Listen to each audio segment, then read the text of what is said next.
get 10 softballs. Let's hit some dingers.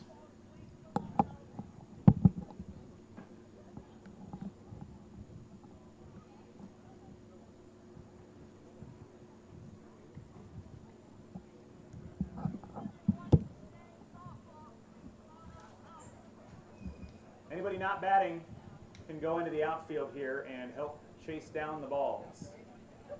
And the fans in the out behind the outfield fence, if you catch one, congratulations, bring it on back.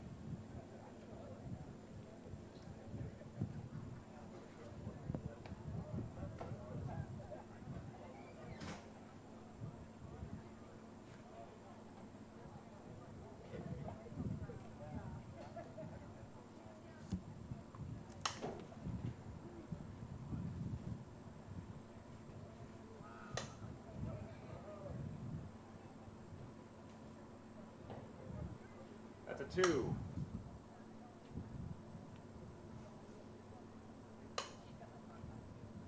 Blankman will be the judge, so I'll look to Blankman for the 5s and the 2s and the 1s.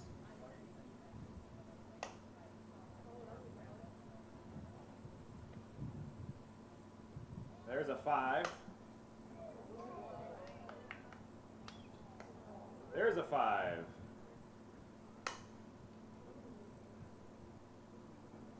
Another 5, 3 in a row.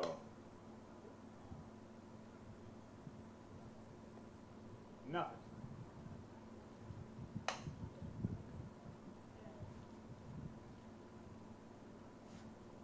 Couple more to go.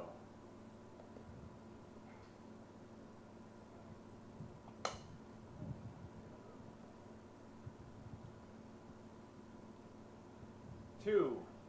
That's a 2? All right. That's Macy Gustafson currently with 19 points. And we'll keep tallies of those. And if we have ties for the points, then we'll go the most 5s, and then the most 2s, and the most 1s. Obviously, if you hit the most home runs, you win. The points do not matter at that point. Don't we all wish homework was that way? So here's Emma Stream.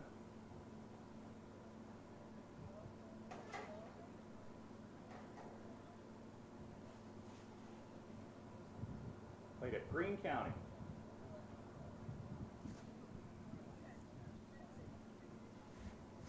And Emma Hoyle will be next.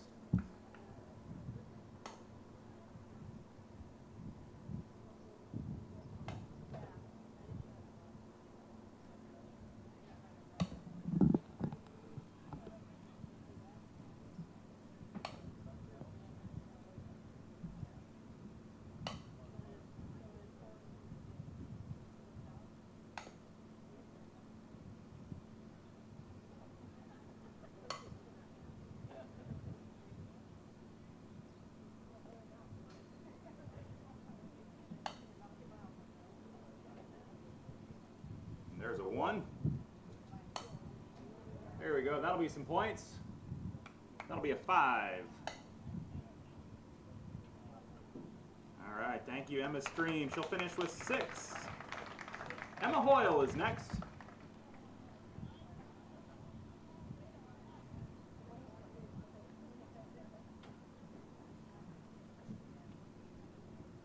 Emma Anderson is up next. We get through the Emmas right at the beginning. That was one of the rules today.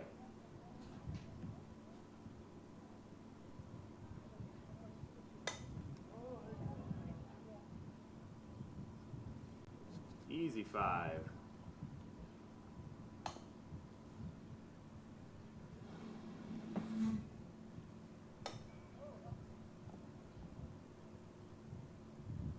There's a 2. Another 2. Here we go. More points. A deuce. Getting in the zone here. Oh, that's got a shot. New leader.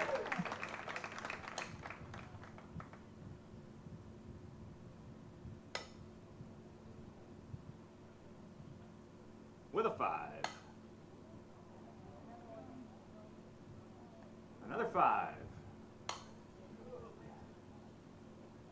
A 2. Nice run there for Emma Hoyle. She'll finish with 23 points with 1 homer. She is your new leader.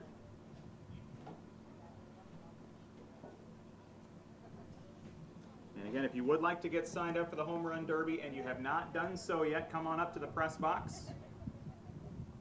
Softball players will have till we get through the end of the softball list. If you try to sign up during baseball, won't count. Here's Emma Anderson from South Central Calhoun.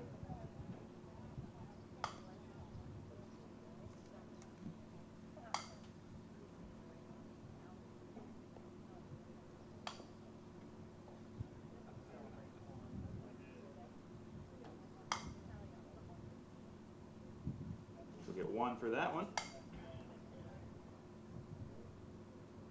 2. Another deuce. That's one fly for 5. Or is that 2? That's another 5. Okay. And a 5.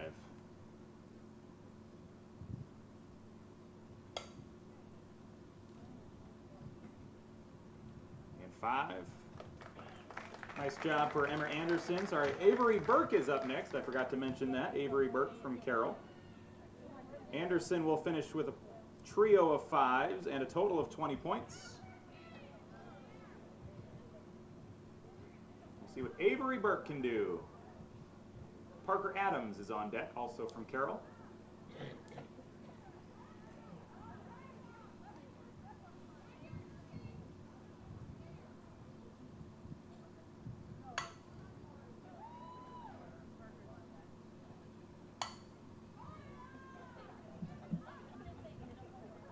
There's a 2.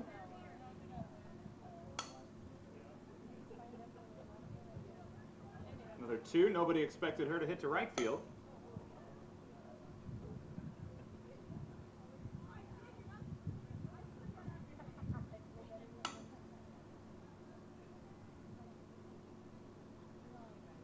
Another deuce. A 5.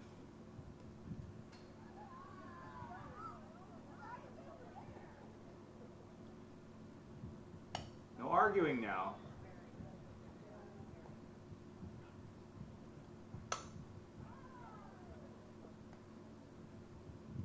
There's 5.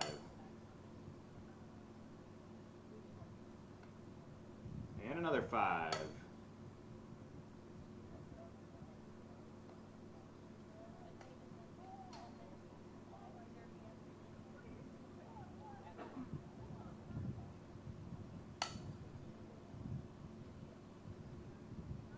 Oh, 1. All right. It's Avery Burke from Carroll. Parker Adams is next. Let me tally up Avery's score here. She had 3 5s, 3 2s, and a 1. I think that adds up to 22. But everybody chasing Emma Hoyle with the only home run so far. As points go, Hoyle has 23, Burke has 22, Anderson 20, Gustafson 19.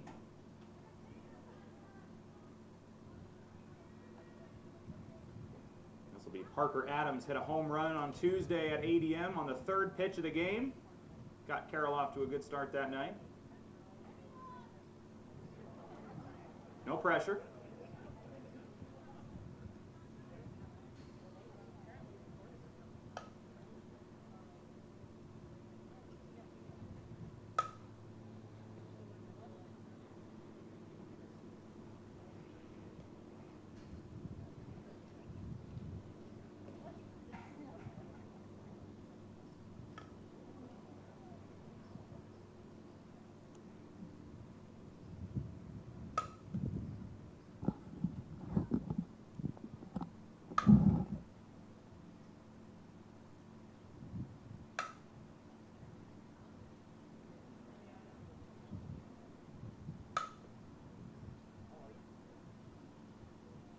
There's a 5. A 1. She'll have a few more here.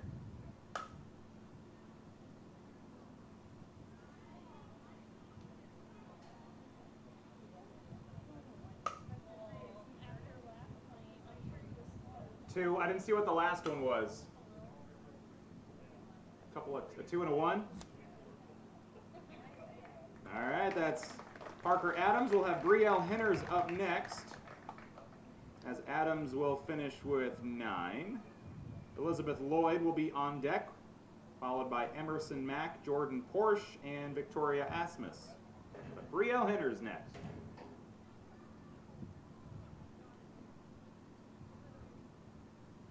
Now the Carroll Tiger that's maybe taken a few pitches from Gallegos recently.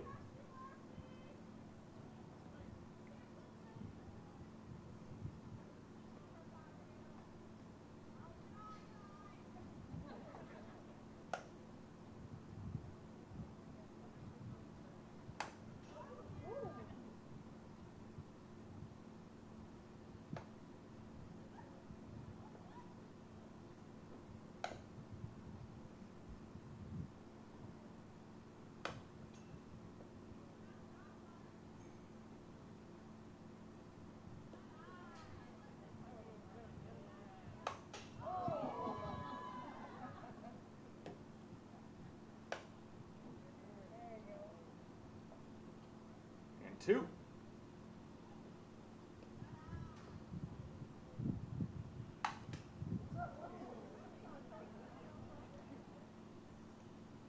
Storyhan has to call his insurance man here quick.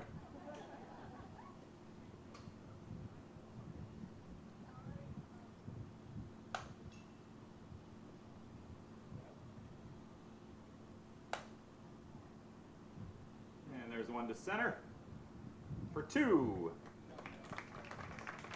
We'll count Henners with 5. That'll bring up Elizabeth Lloyd next.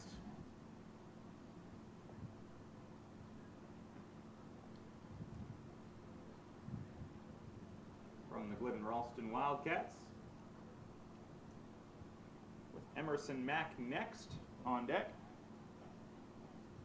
And we are streaming this on YouTube today, and I'm assuming everything's going okay there. Haven't heard otherwise. If you have any family or friends that would like to watch this afternoon, you can check out the Carroll Broadcasting Sports Network YouTube page. You can find the link also at sports.1380kcim.com. This is Elizabeth Lloyd with 1 to right for 5.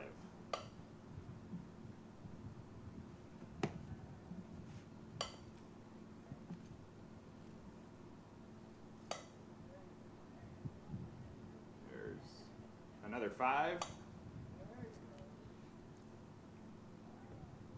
A 2.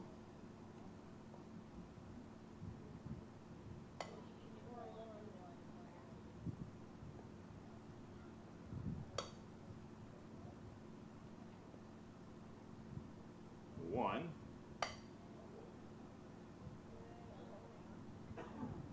There's a 5 to left. That will do it for Elizabeth Lloyd. We've got 18 for Lloyd. Emma Hoyle's home run and 23 points. The top tallies right now. Emerson Mack will bat next and get her 10 pitches from Chloe Gallegos.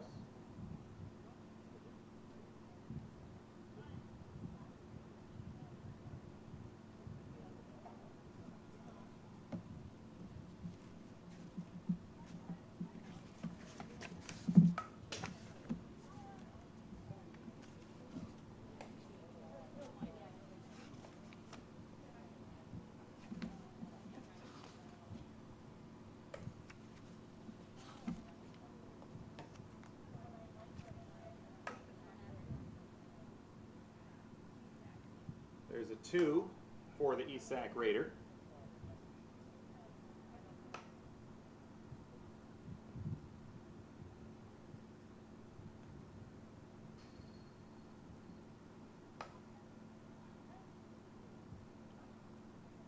Mauer's all alone in right.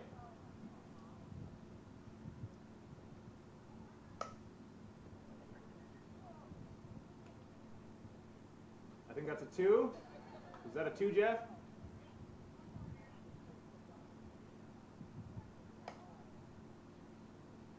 All right, there we go. Emerson Mack Next up, we will see Jordan Porsche from the Audubon Wheelers. And another Wheeler next, Victoria Asmus, followed by Kylie Hartle. And then we'll get a couple Kemper Knights, Melinda Schaefer and Kaylee Derrickson. It's Jordan Porsche.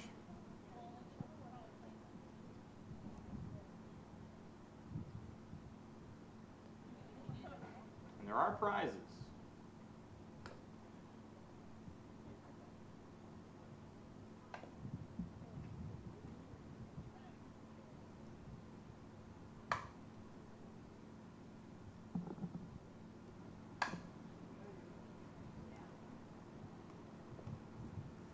Two for Porsche.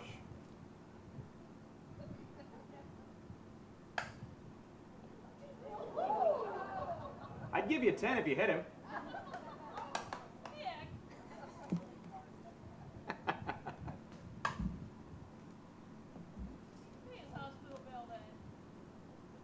He's a young man. Well, she tried. There's a 2. There we go. Nice job, Jordan Porsche, unofficially with 7. Victoria Asmus next. Another Wheeler.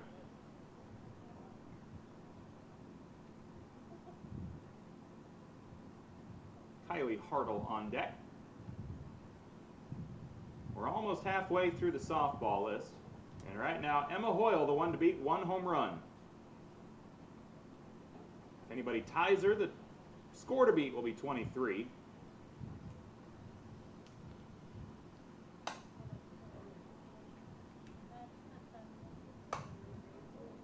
Two.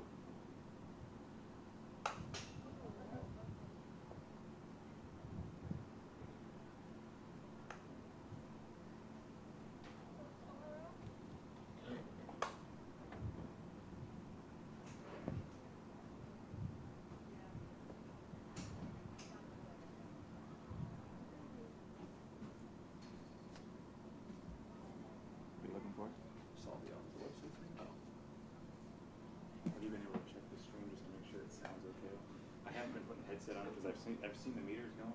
Yeah.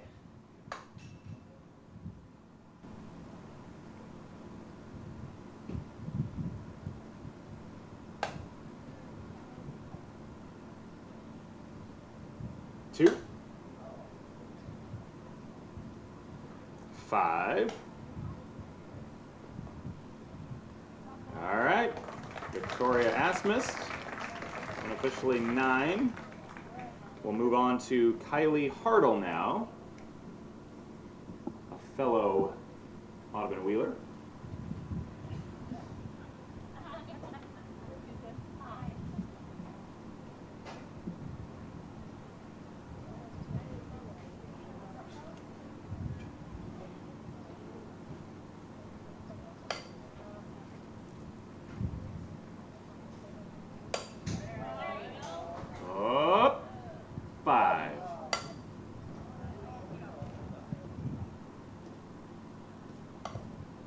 Another 5. There's 1.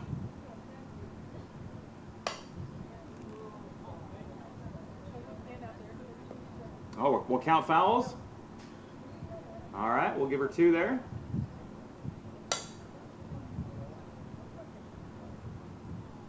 Another 2.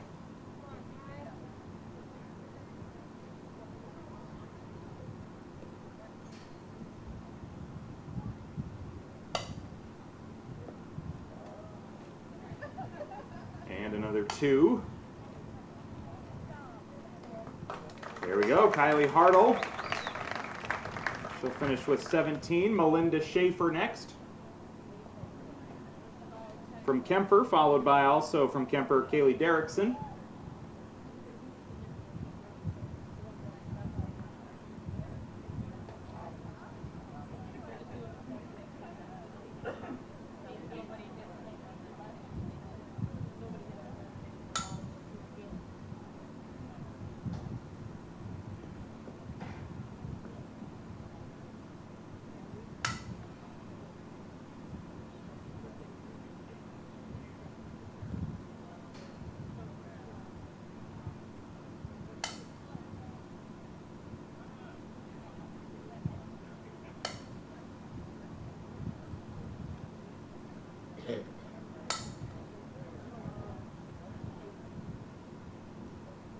1.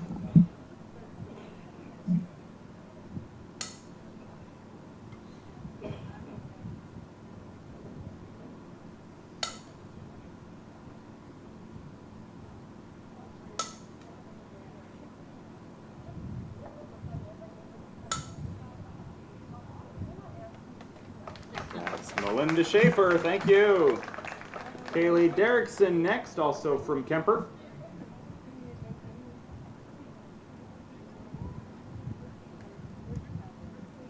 Ava Gross will be on deck to bat next, followed by Callie Erlmeyer and Alexis Obermeyer.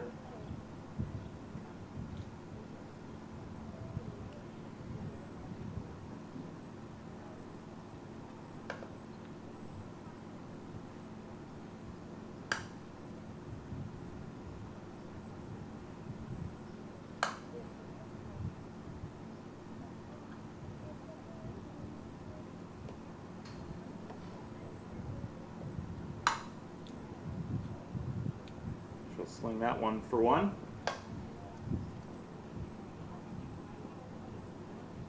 There's a 2. And a 1.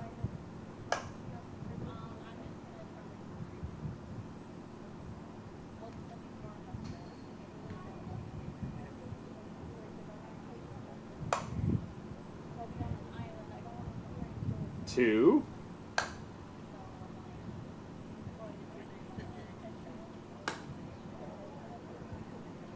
There you go. It's Kaylee Derrickson. Brings up Ava Gross.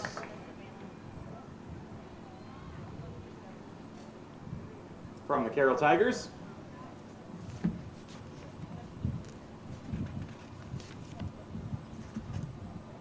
Callie Erlmeyer will be next.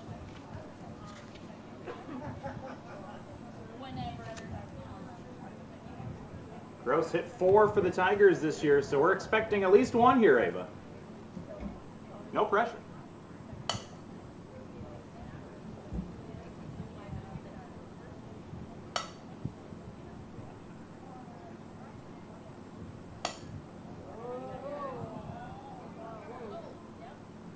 There it is, third pitch.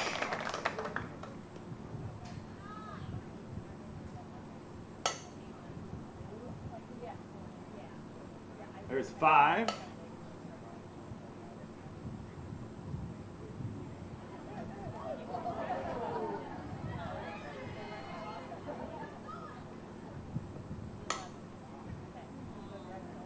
And 2.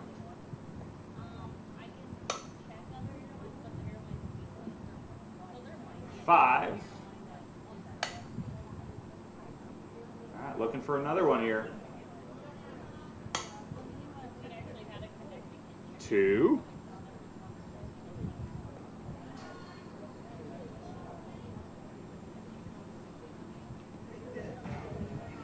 All right, she needs 2 5s. She could take the lead or a homer.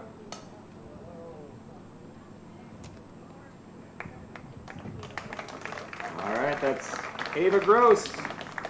Hits our second home run, but Hoyle still leads with her 23 points. This will be Callie Erlmeyer now from the Audubon Wheelers.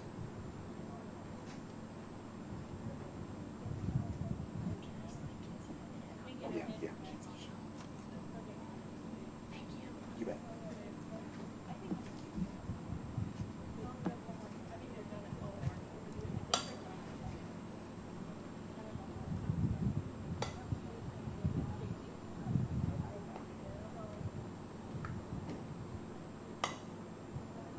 There is still time to sign up, too.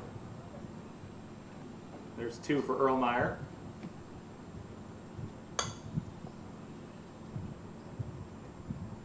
One.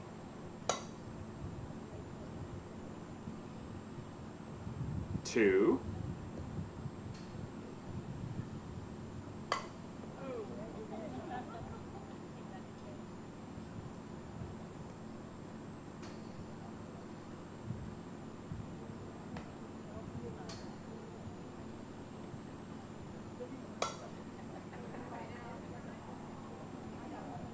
There's a 2.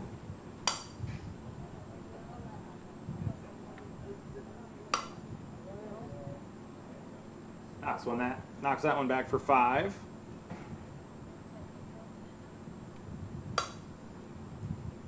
And a 1 to finish it off. Nice job, Callie Erlmeyer. We'll see Alexis Obermeyer next from Audubon as well.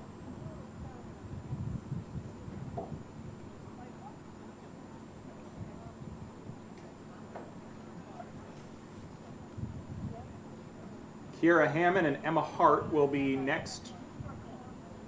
And we've got a number of Crusaders as well right after that. Here's one to left, center for 5.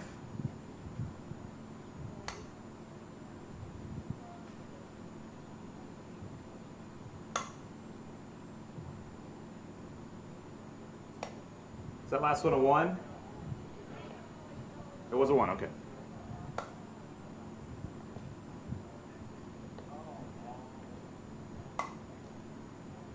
There's a 1.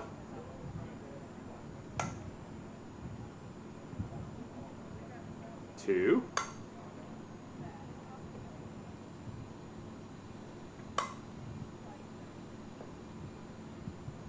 That is Alexis Obermeyer. Thank you. Next up, Kiera Hammond. If I remember right, she may have had the most home runs of everybody in the area this summer. No pressure. 9, I think.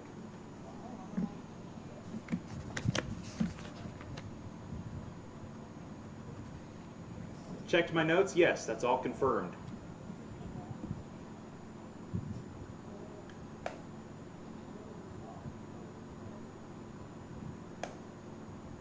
Is that a 1 or a 2, Jeff?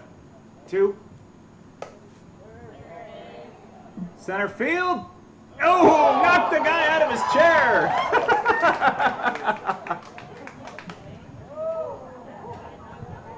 Back to back. No, there's a 5. And then he fell over. There's a 5.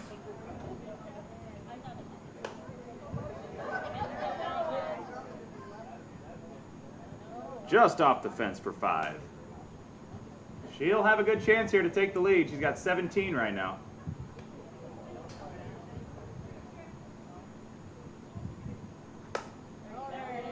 Left field. New leader.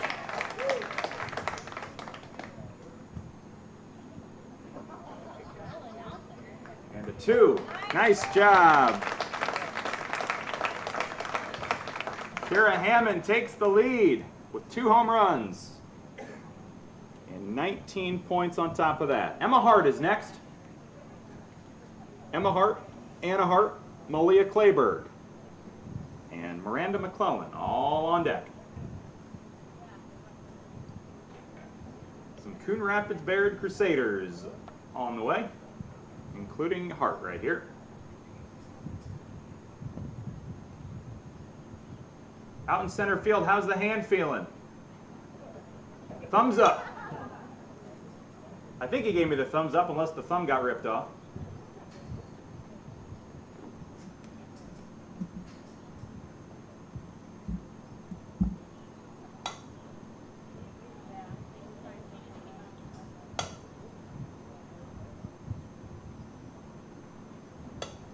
Two.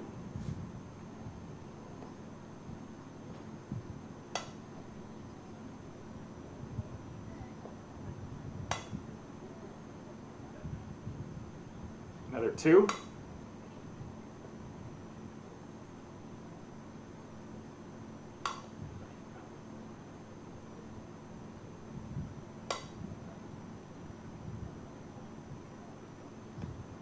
There's a 5 for Hart. And a deuce. Emma Hart, there you go, finishes with 11. Anna Hart is up next. Another Crusader.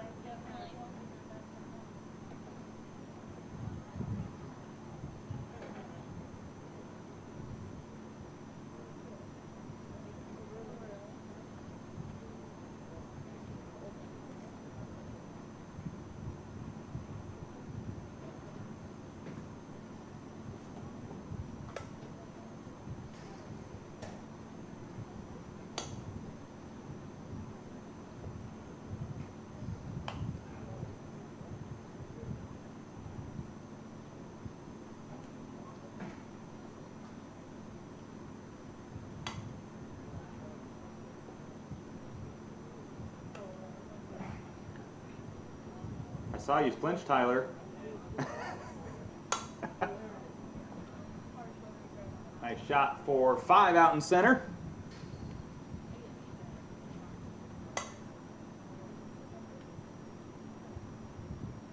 Two.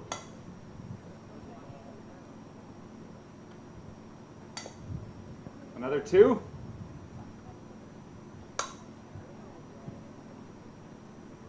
Five. Nice job, Anna Hart. 14. Malia Clayberg is next. Yet another Coon Rapids Baird Crusader.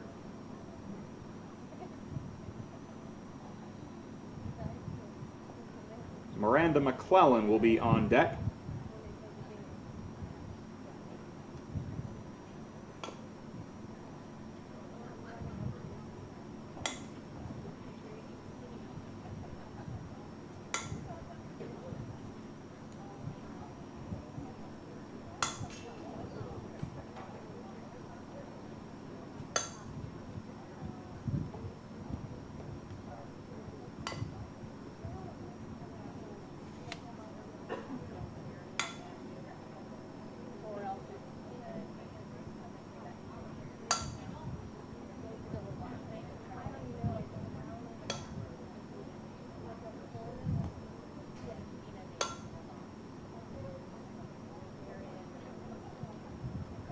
She'll finish one off to center field. That's Malia Clayberg. Miranda McClellan next, with Meredith Brown, Vanessa Ayala, and Vanessa Kaler all up next. McClellan from Coon Rapids Baird. We'll get some of these softballs back to the pitcher circle for Chloe.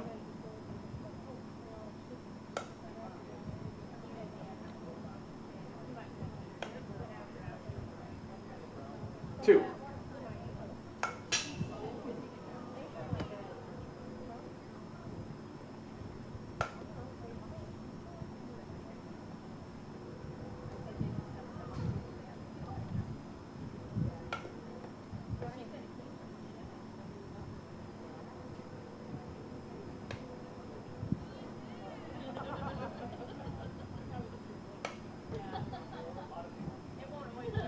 Two.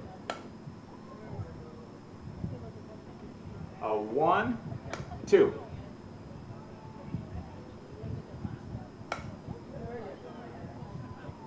There's a 5. Miranda McClellan. Meredith Brown is next from the Esac County Raiders.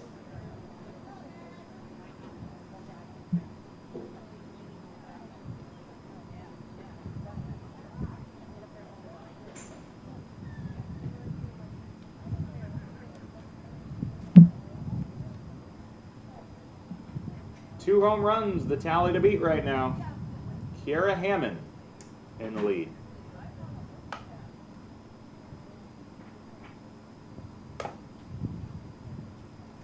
There's a 1.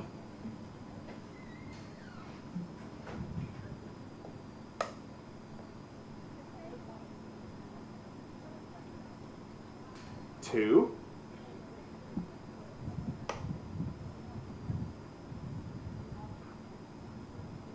2.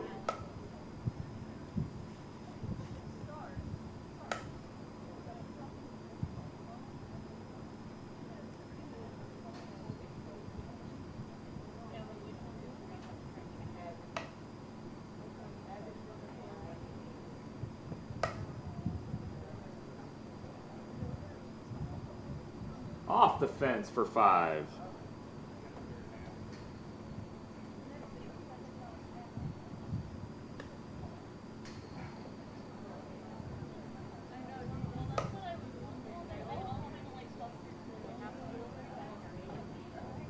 Two. Nice job, Meredith Brown.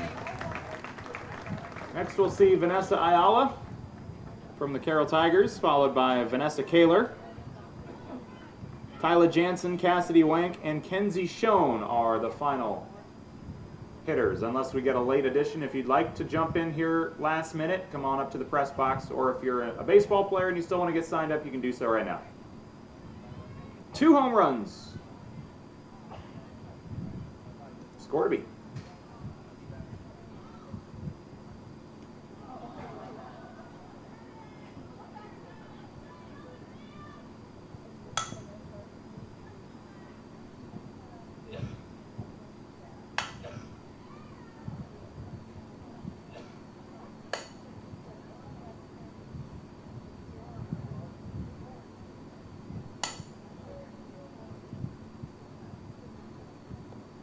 Two and 5.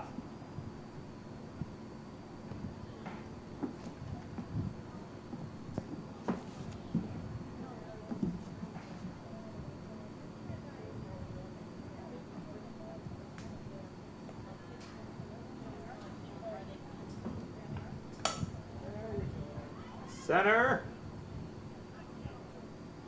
for 5.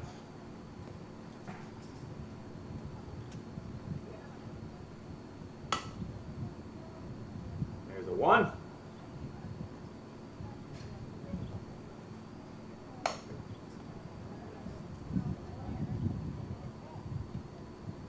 For 5. Left field. 5. Nice job, Vanessa Ayala. We'll see Vanessa Kaler next from the Glidden-Ralston Wildcats. Her teammate Tyler Jansen will be next.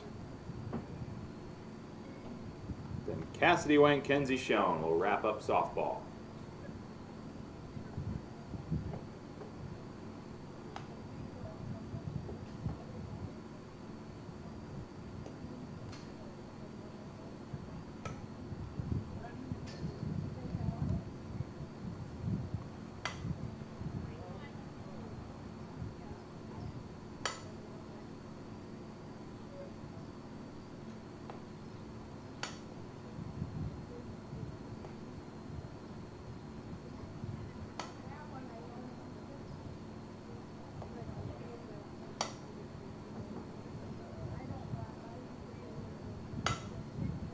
Two, 1 to center.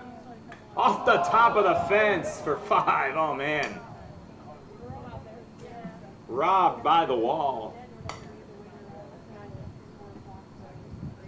And she'll finish off with a pair. Nice job, Vanessa Kaler. She gets the award for the closest call of the day so far.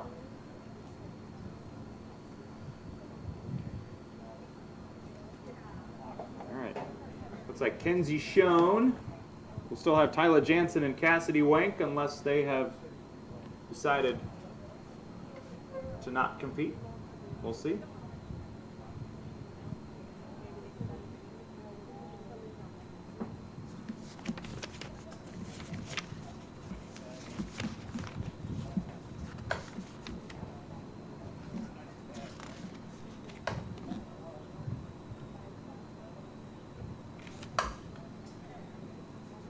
Schoen's at 3 home runs this year.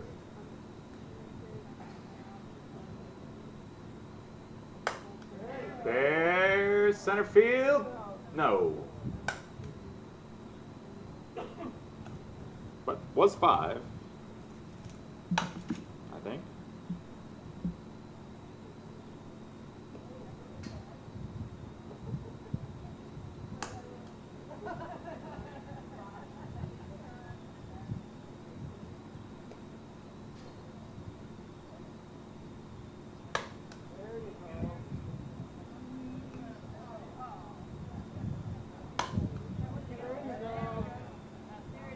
There's one over left. There's a 5 and a homer.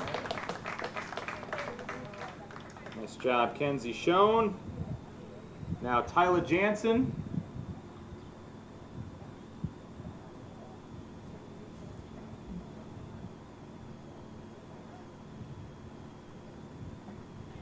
Tyler and Cassidy.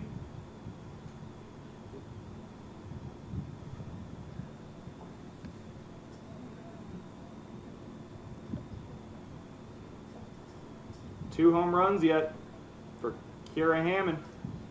Only one to clear it twice.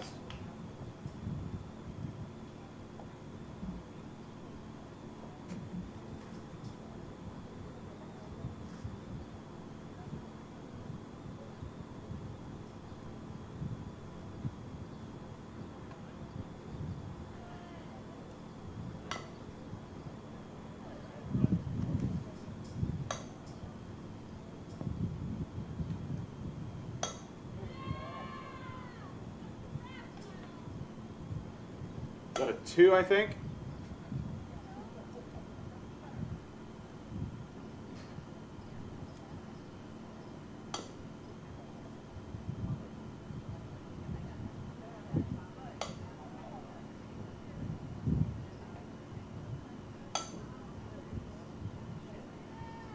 There's a 1.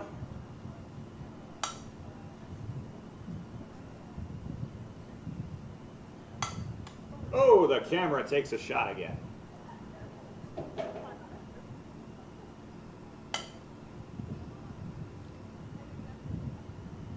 There we go. 1 to go. Cassidy Wank. Comes down to Cassidy or Kira.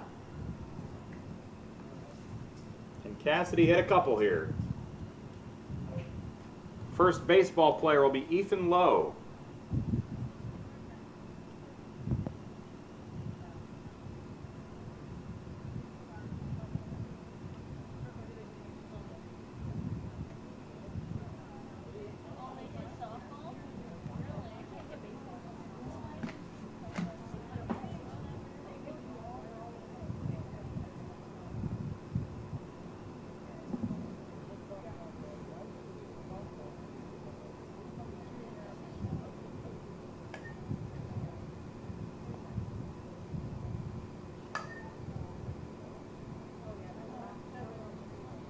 Two and 5, 2-5.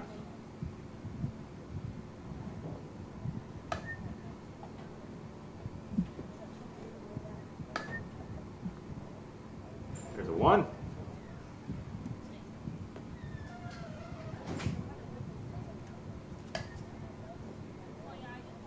And a 1.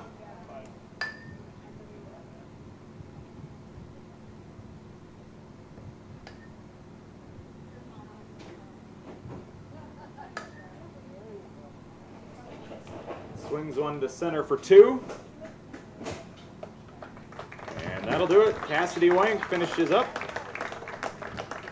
Kira Hammond is our softball home run champion. She will compete against our baseball champion shortly. She wins a prize. Our baseball home run champion will win a prize. And then those two will square off.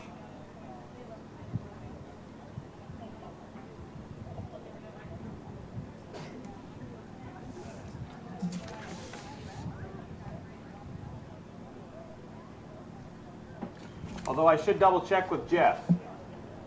Will the girls winner and the boys winner get one more chance to go? They will. Good to double check. So Hammond will get another chance. Who will she face off against? Ethan Lowe, Evan Lowe, Joe Carey are the first 3 for baseball as we get ready to go.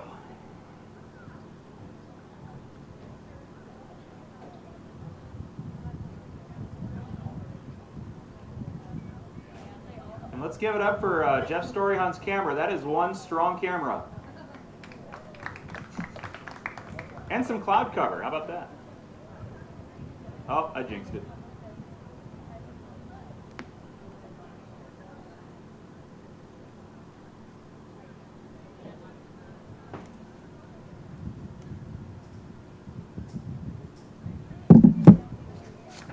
Don't forget, once we finish up the home run contest, we will do the slow pitch softball all-star game for the seniors invited. And we'll shoot for 5 innings. Go through the lineup once. Once that is wrapped up, we'll go through our awards ceremony. We've got a certificate and a t-shirt for all the kids being honored as honorable mention, second team, first team, players of the year, and coaches of the year. So we've got Ethan Lowe, Evan Lowe, Joe Carey, Justin Stream, Max Nielsen, the first 5 due up for our baseball home run contest with softballs.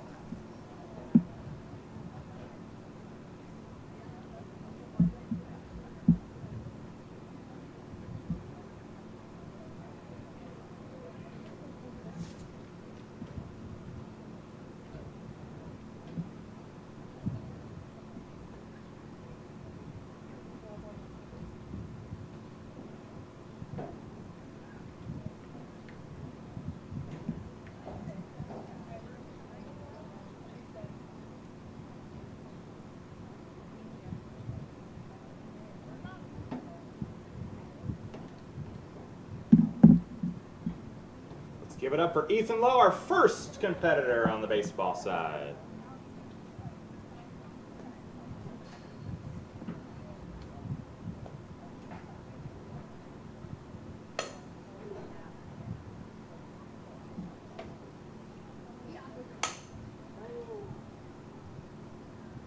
There's 5, 2.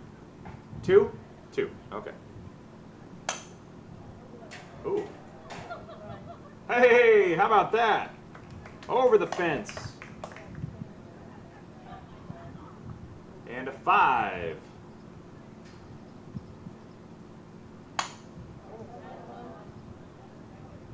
That one's headed over to Merchants Park.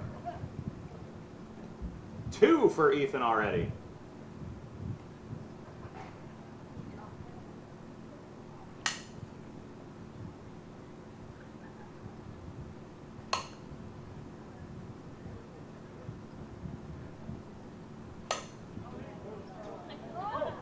There's a 5 off the fence.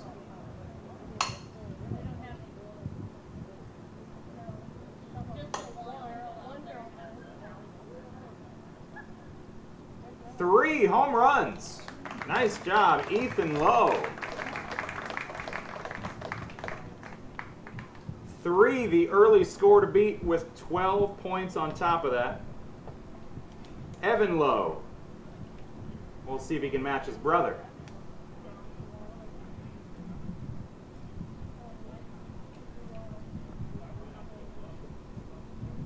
Joe Carey will be next. We'll get a refill on our softballs here.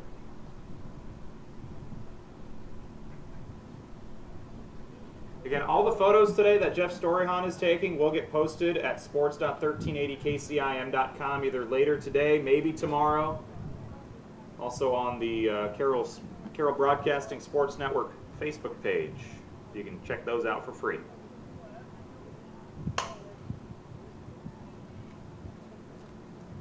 One.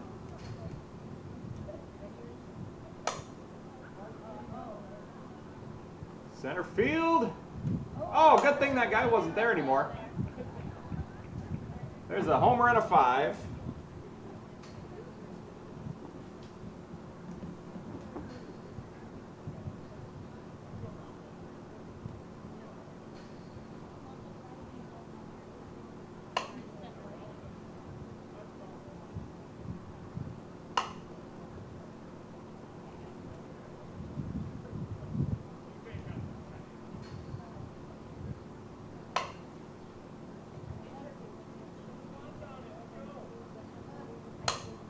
Right field, and number 2. Can he tie his brother here?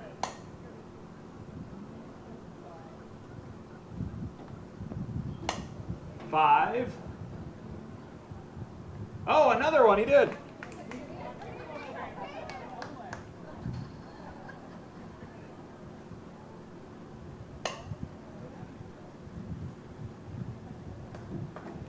Nice job. What was that last one, Jeff? I missed it. I didn't see where that last one landed. He's not listening. It was a 5? Okay. If he got a 5, I think he's got 16 then to take the lead. Joe Carey's next. 3 homers, 16 points. The The score to beat.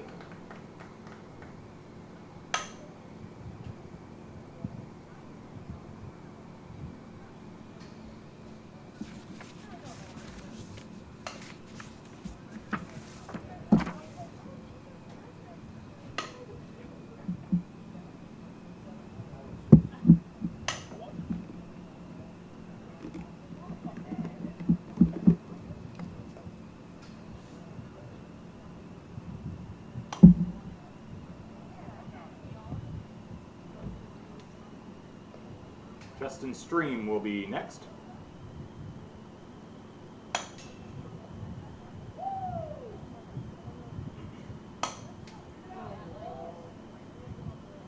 And goodbye. And a 2.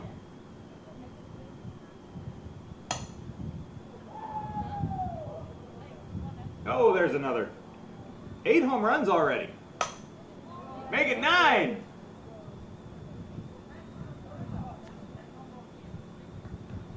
Our first 3 have all hit 3, and 16 is the tiebreaker right now for Evan Lowe. Now, Justin Stream.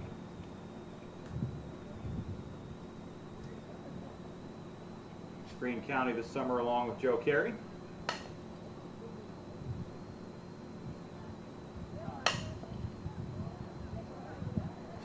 There's a 5.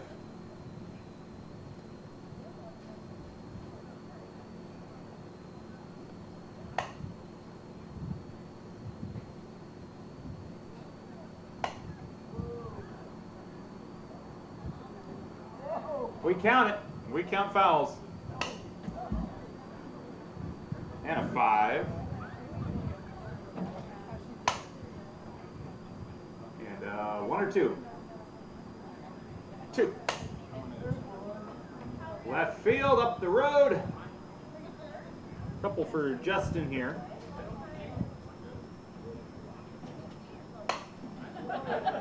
Three in a row? Yes. 4, new leader.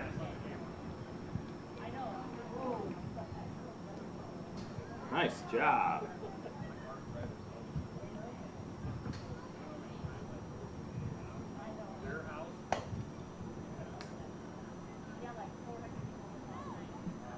Finish it off with a 5. Stream is our new leader. 4 home runs, 17 points.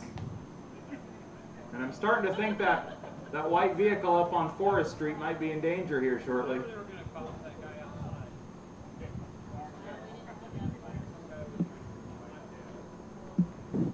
Max Nielsen, sorry. Max Nielsen's next.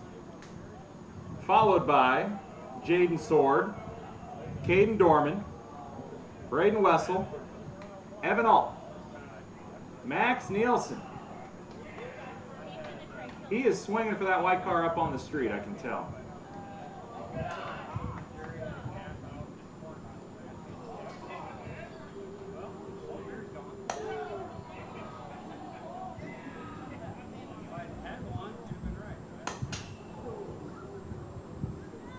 He wisely moved his camera. 2. 1, no. Right field drops in for 5. 2.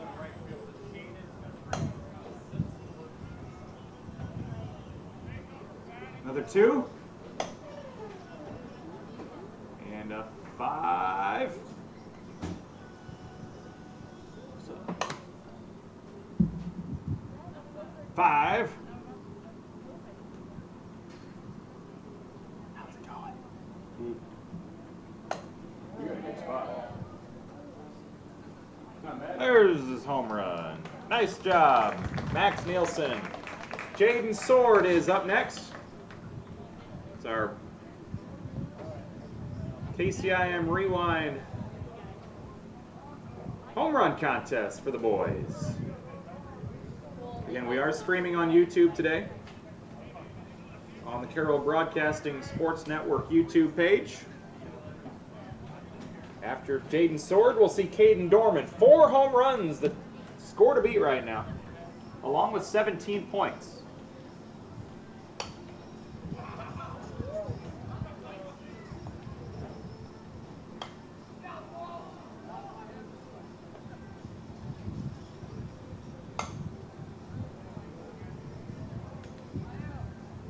Two. Oh, he knocked the bucket over. What's that, 2?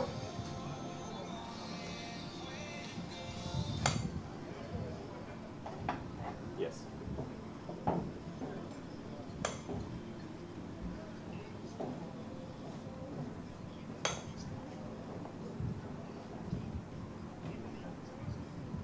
Got it.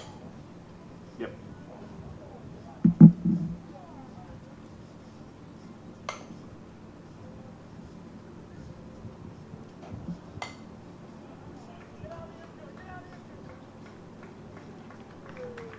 Jaden Sword. Now we'll see Caden Dorman from Titan to Titan. And we've got some Wheelers. Braden Wessel, Evan Alt on deck. 4 homers, Justin Stream. Score to beat right now.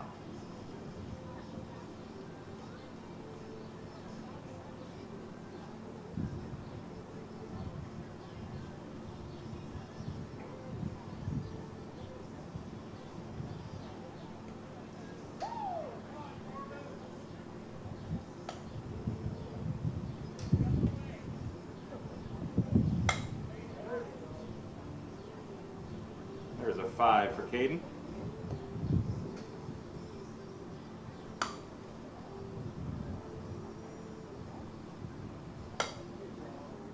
Left field, 5.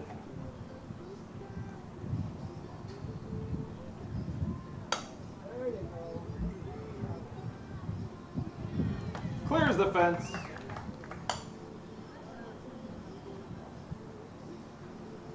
Two.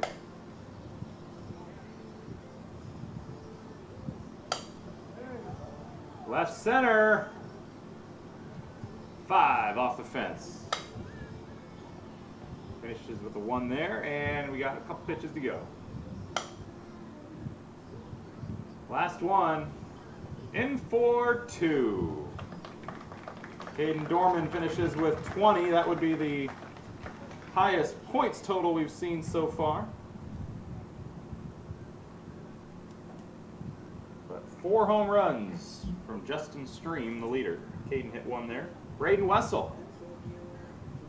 Braden Wessel from the Audubon Wheelers.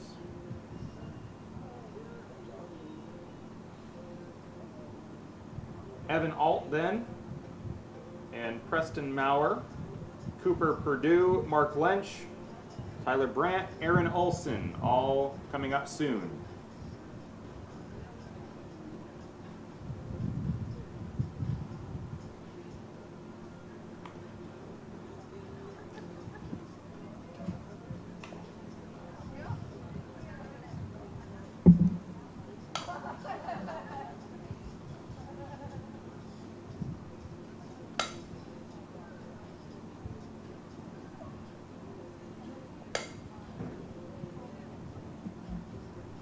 Wessel gets 1 there. Chase back toward the fence, off the tree. Didn't know he'd be doing landscaping today.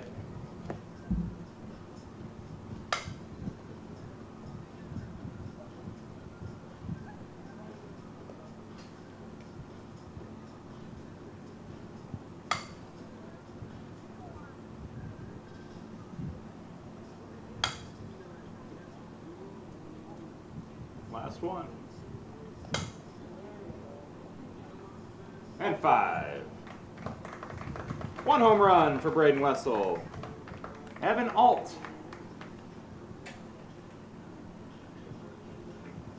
A Wheeler. Preston Maurer will be on deck.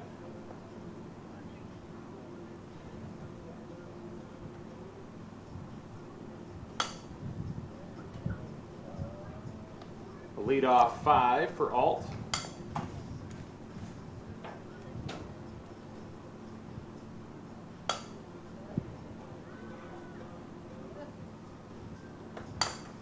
Almost took that guy's hand off again if he was sitting there.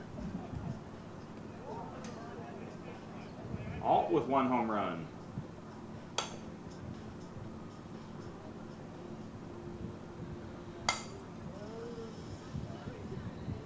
Two.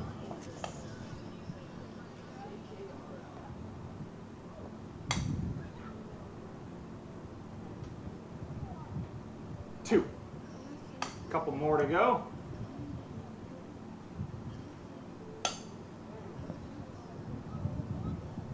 Off the fence. There's a 5 to finish off for Evan Alt. He'll finish with 1. Preston Maurer is next. Had right field covered earlier, all by himself.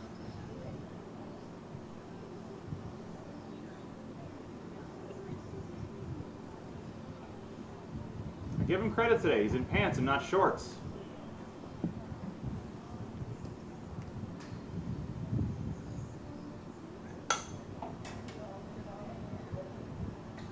Off the fence.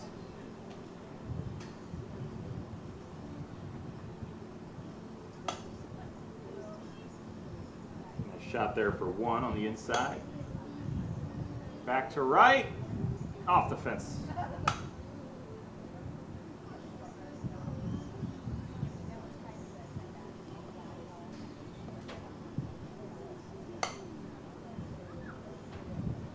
He likes that spot though. There's a 5. 2. High floater left. That's a homer. We don't rob the homers. 5. And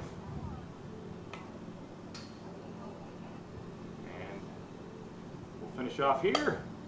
There we go. Off the fence again.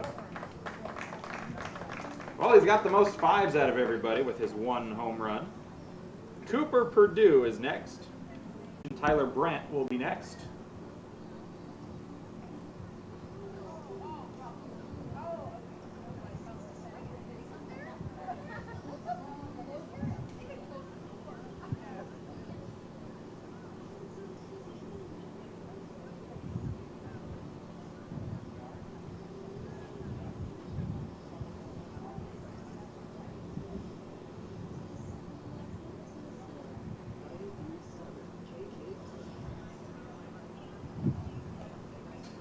Purdue is ready to rock.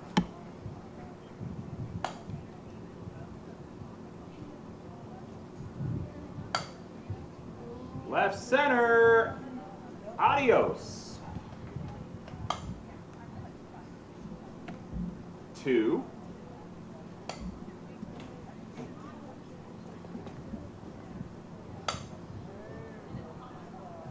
There's a 5.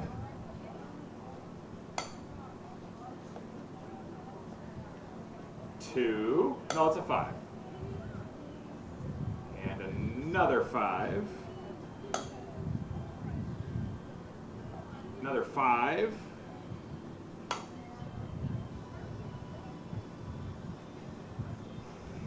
2. We're counting that one. 2 for Cooper Purdue. Justin Stream with 4, still the tally to beat.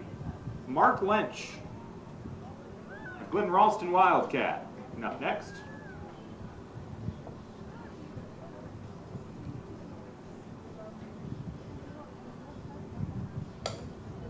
Lefty Lynch.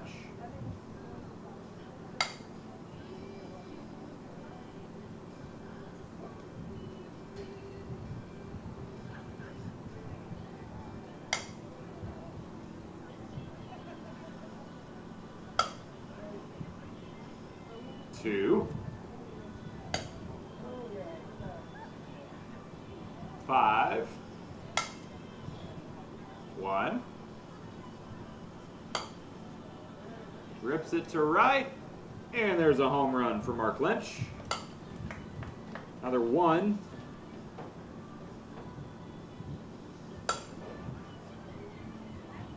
Goodbye. There you go, through the trees again. 2 homers for Lynch. He'll wrap up with 1 in the dirt. 2 homers for Mark Lynch. Tyler Brandt next, another Glidden Ralston Wildcat. Aaron Olson, Cooper Cook, Tanner Oswald are the next few up. Ready for some cool air?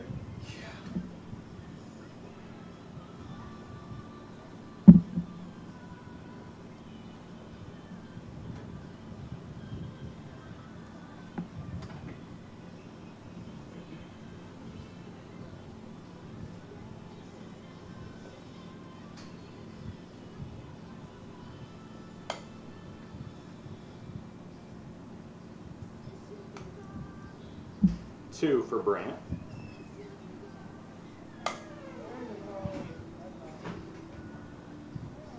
Goodbye. There's a homer.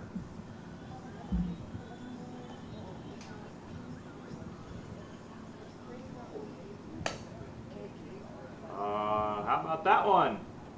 Goodbye to 2. 3. There's a souvenir for your picnic.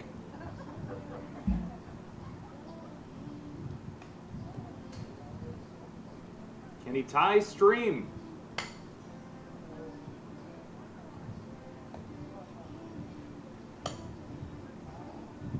Nice job for Tyler Brandt. He's our 5th hitter with 3 or more so far. Justin Stream, the only one with 4. Aaron Olson now.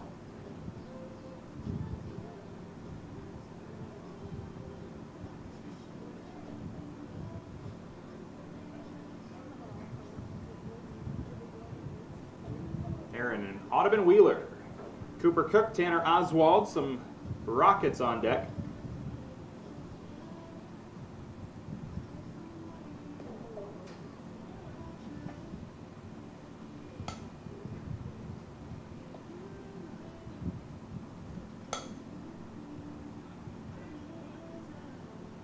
Two.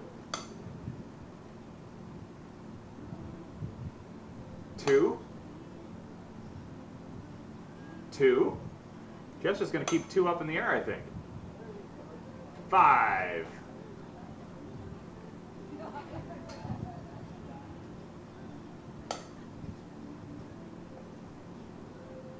2.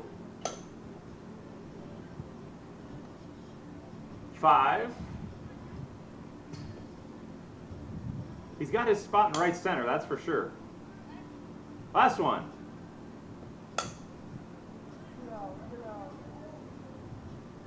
And he saved the best for second to last. There you go, finishes off with 2. Aaron Olson with 1 over the fence. Cooper Cook is next. From the Arweva Rockets. Tanner Oswald.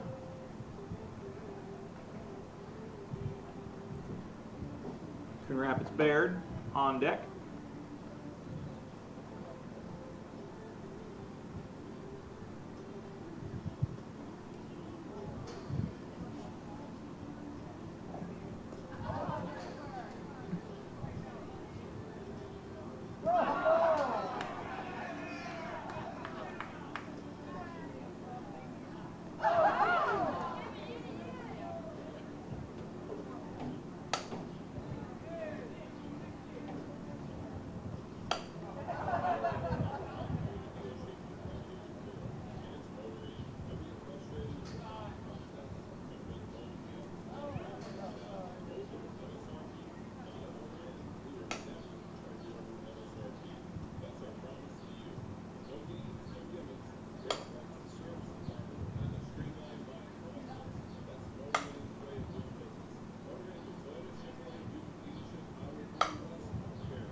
He'll wrap up with a 5 and a foul.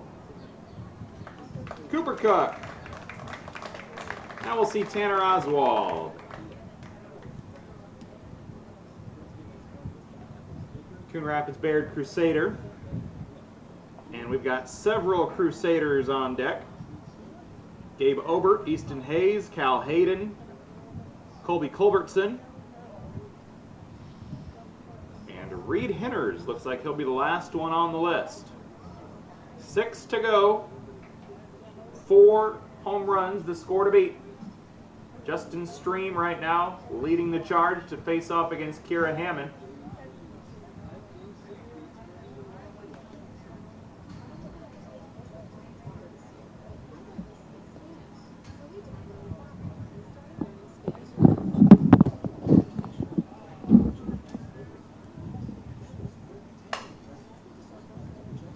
One for Oswald.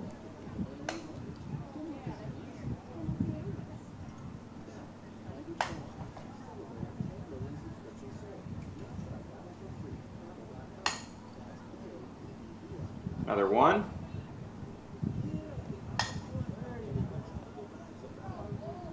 Sayonara.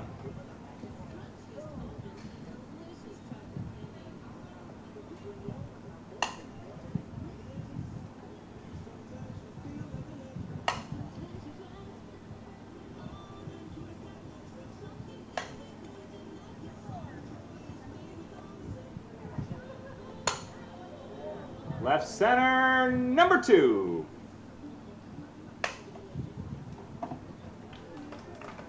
Nice job, Tanner Oswald, finishing with 2 home runs. Gabe Obert, another Crusader. Obert, Hayes, Hayden, Culbertson. The Crusaders on deck.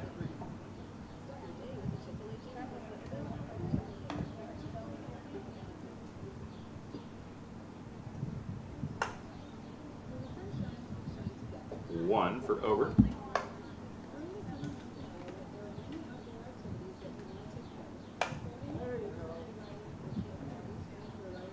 Sends one over to left field. 1 homer for Obert here. 4 the score to beat. He's got 2. That one might have had the most distance.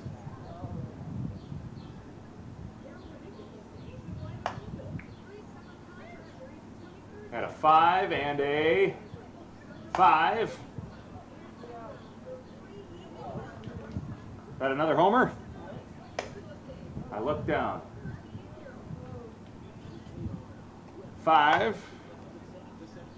Nice job, Gabe. Finishes with 3. Easton Hayes next.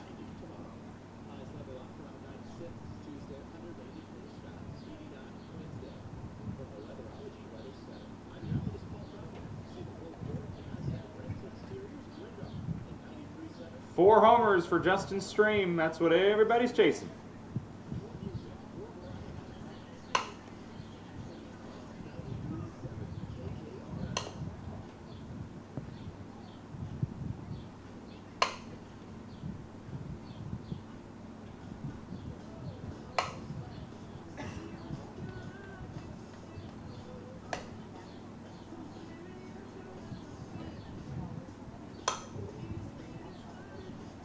Swings to the outside for 5.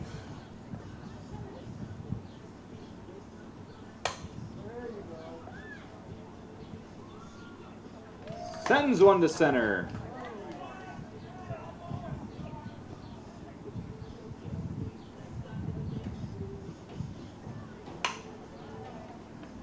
Hayes puts one over the fence. Next up, Cal Hayden.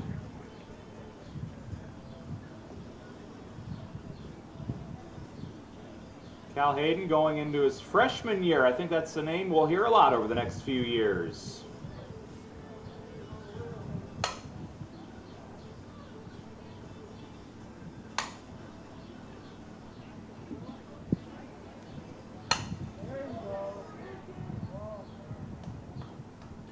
Off the Merchants Park fence.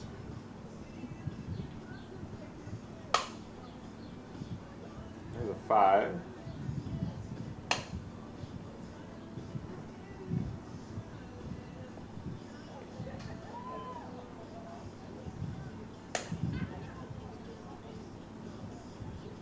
2.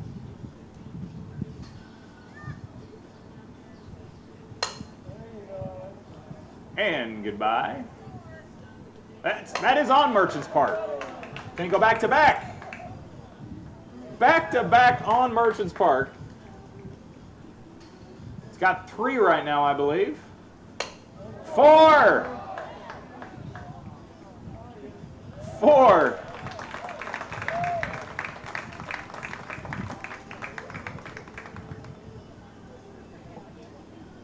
Hayden hits 4, but Stream still has the point advantage. Colby Culbertson now batting. Hayden got as close to anybody to Stream, but Stream's still on top.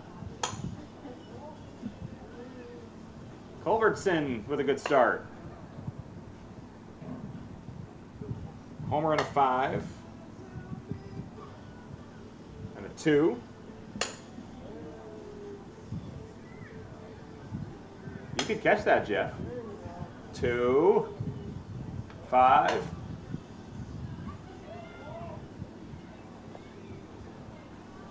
2. 5.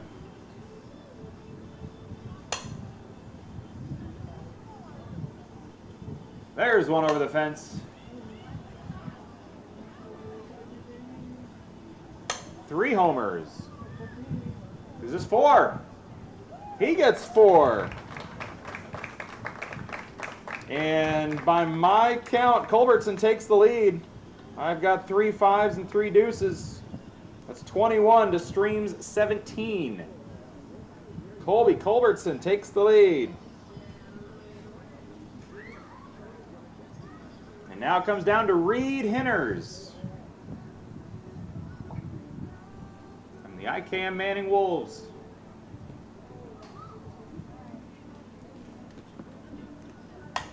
Kira Hammond can be on standby here with a 5 for Hinners and a 2.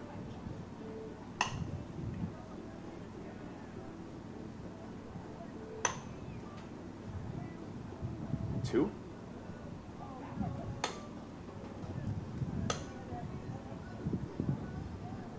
Oh, nope. 5, 2 to go.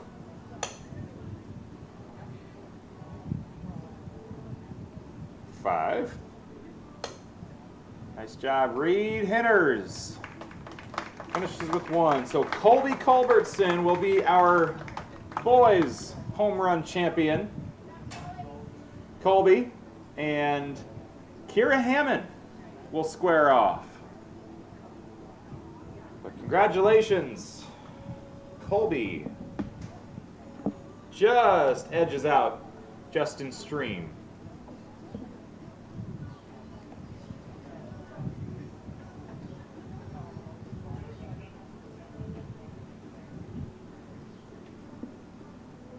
I think we'll have Hammond go first. She's well rested, ready to go.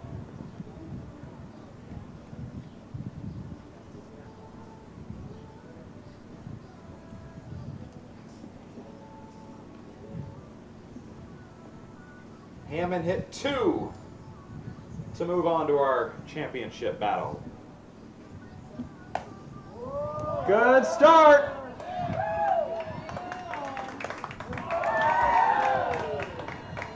She came to play.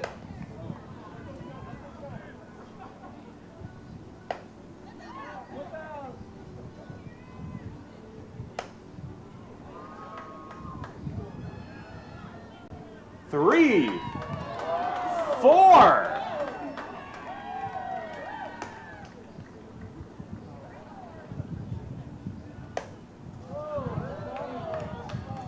Oh, 5.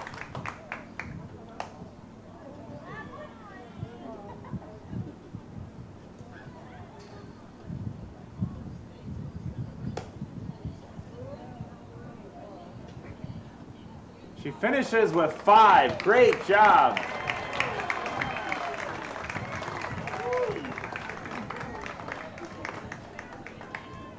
All right, Culbertson. Colby, what do you got?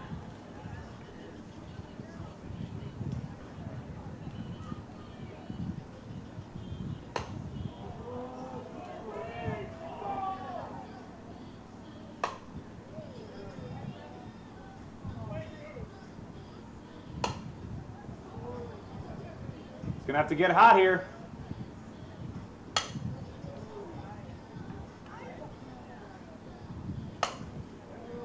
Can he hit 5 in a row? Oh! We'll let him finish. But Kiara Hammond, don't go far.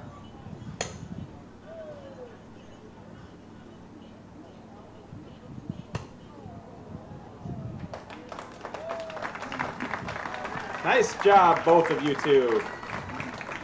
Hammond finishes with 7 total, 5 in our championship round. She gets another prize.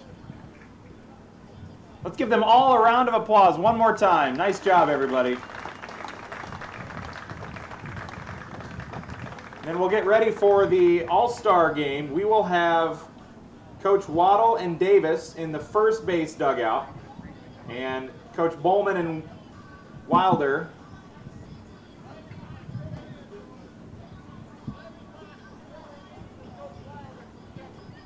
Riley Bach will fill in for Coach Wilder, one of Kemper's assistants. They will be in the third base dugout.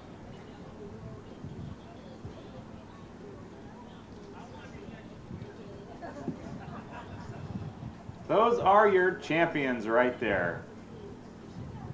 Plus Jeff and Jeff and Jeff.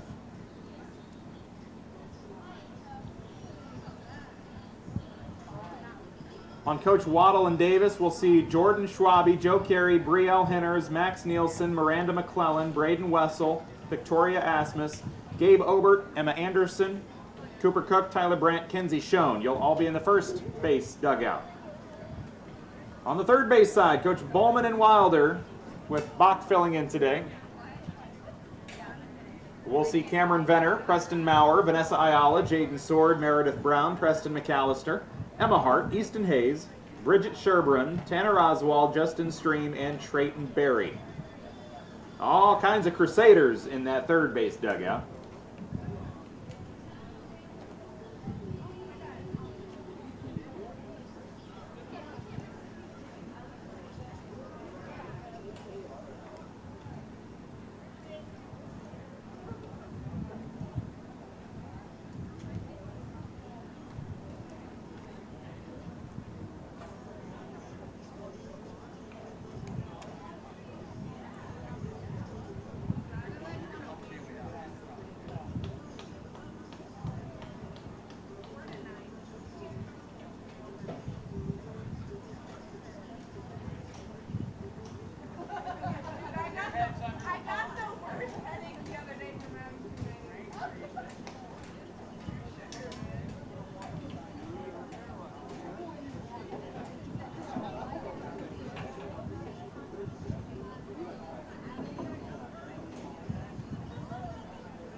Both teams will have 12, and I think, Jeff, you said all 12 can bat in an inning.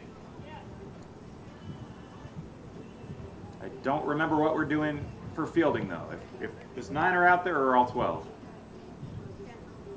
You'll all find out when I do.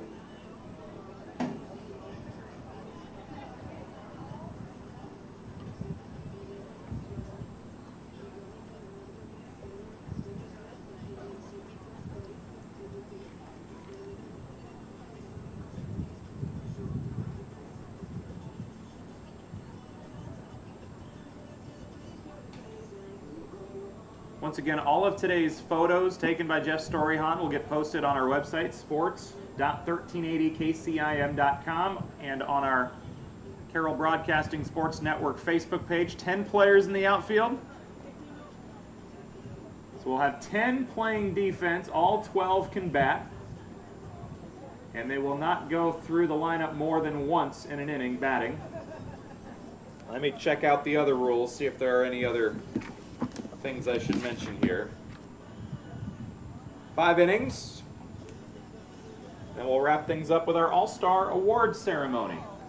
And you can tune in to Rewind each and every Tuesday morning at 9:30 with Jeff Blankman, Jeff Honnold, John Ryan.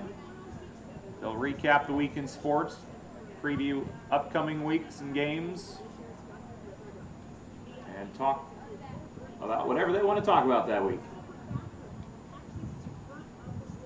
So again, in the third base dugout, it'll be Coach Bowman from Kemper and Coach Wilder from Audubon, but Riley Bach, the Kemper assistant, filling in today for him. And on the first base side, it's an all Coon Rapids Baird booth coaching-wise, John Waddle and Darla Davis.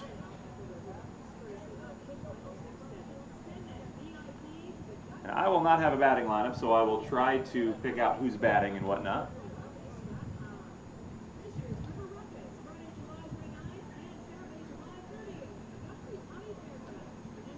So they'll get warmed up, and we'll get ready to go very shortly. Thanks again for coming out today and enjoying some sunshine.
Batting first for Team Bowman and Wilder, I believe this is Tanner Oswald.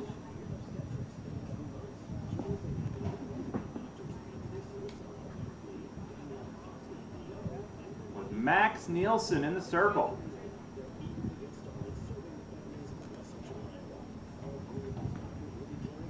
Playing slow pitch.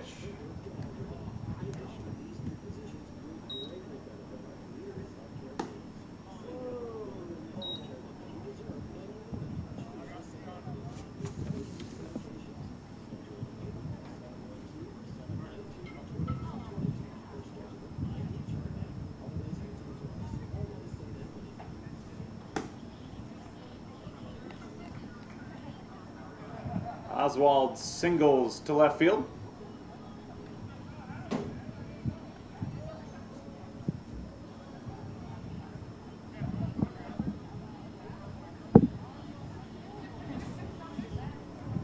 Jaden Sword now batting from South Central Calhoun.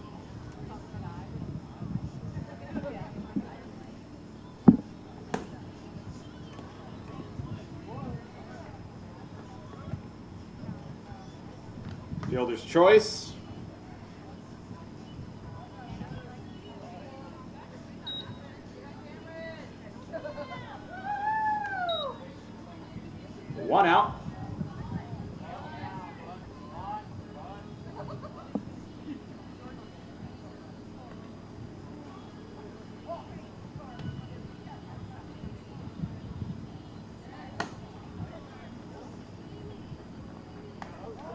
Lead runner out.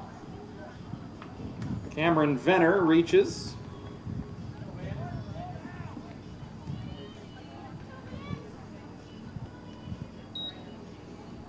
And 2 outs.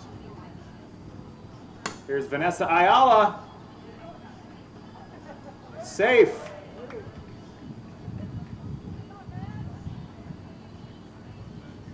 Now it'll be Preston Maurer.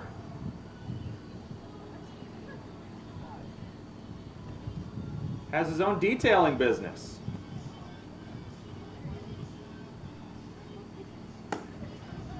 Grounder to short. And loaded bases. We're going to get a run in.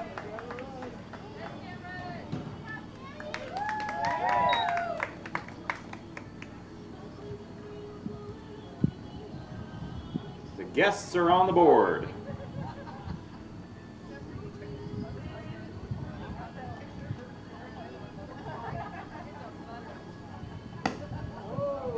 Here's Easton Hayes to left. It'll score 1.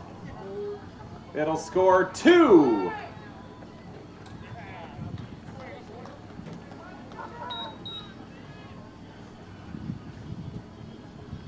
Double for Hayes.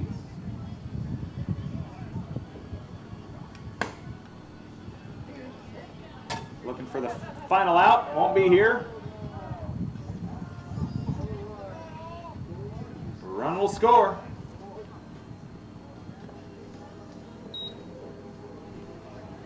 And I missed who that was actually batting. Who was that?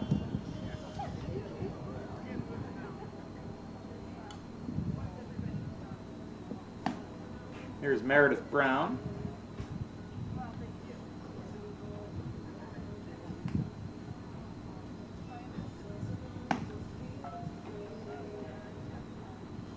There's the final out.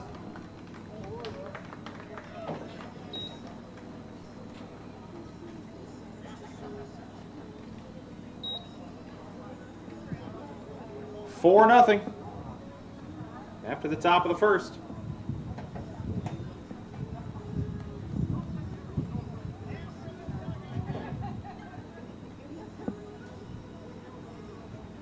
And your home team, Coach Waddle and Davis, they'll get ready to bat here.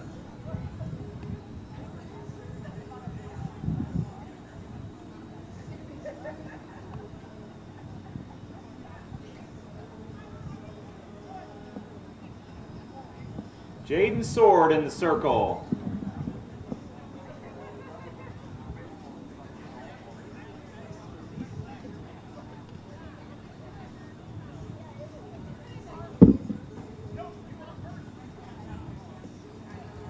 Batting first,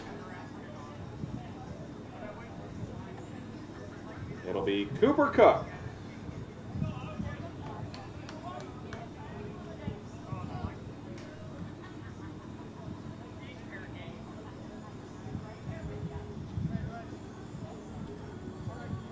Bottom of the first.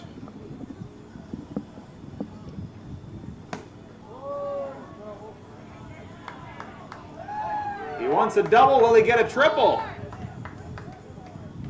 He will. Leadoff triple. Now Kenzie Schoen's up next. From Kemper.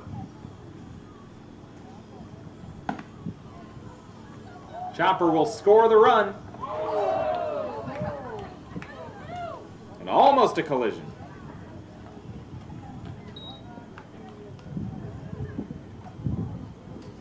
Cook scores.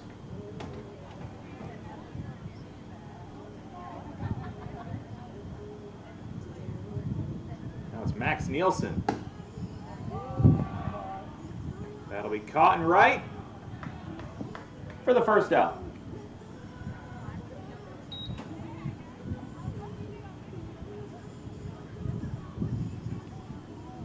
Here's Emma Anderson from South Central Calhoun. Sword picks it up. It's a base hit.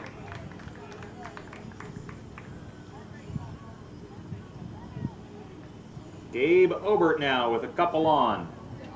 Bottom of the first, 4-1.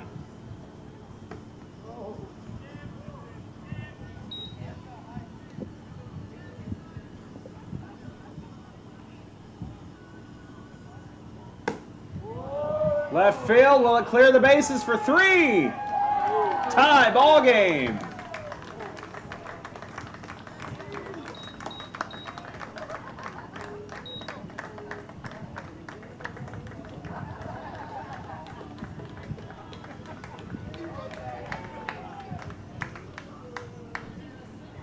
Gabe Obert hit 3 home runs in our home run derby. Clears the bases here in the bottom of the first. Jordan Schwabe now from Kemper.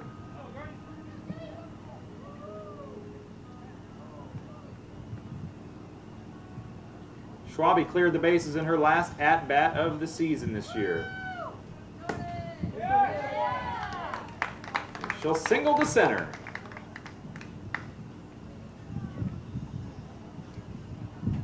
Joe Carey now from Greene County. Peyton Sheridan.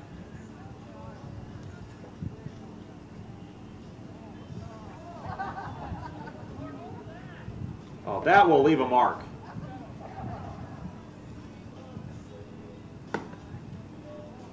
Could be trouble at second. Get the lead runner out.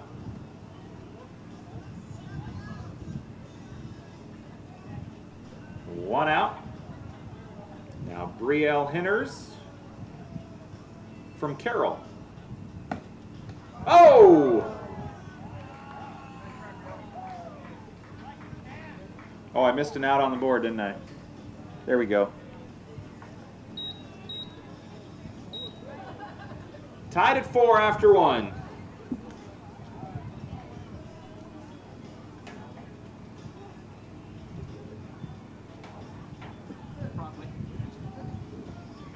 We go to the second.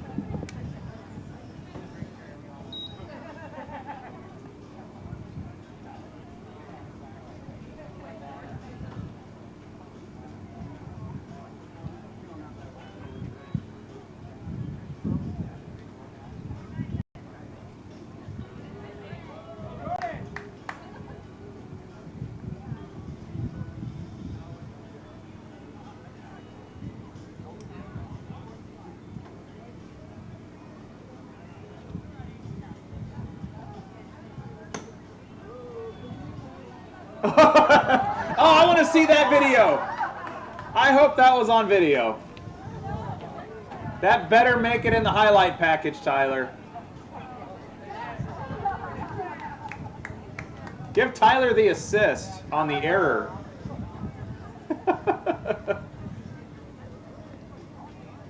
They didn't catch the ball, but they caught Tyler. That's the important thing.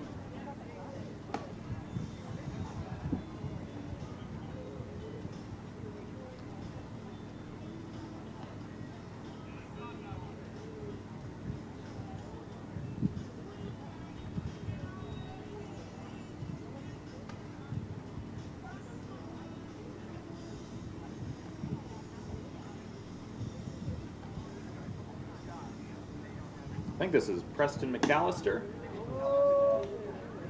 To left. That'll put runners at second and third. Didn't get the tag.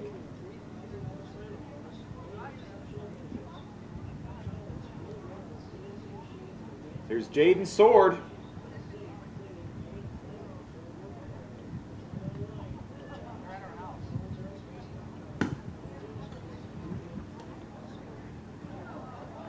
Oh, we got a pickle.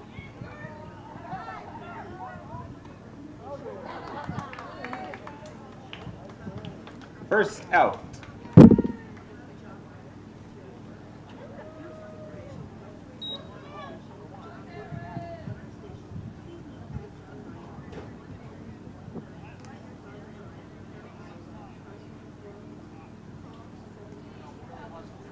Cameron Venner now.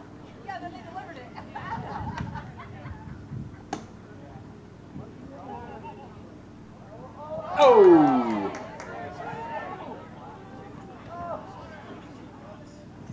Bases are loaded.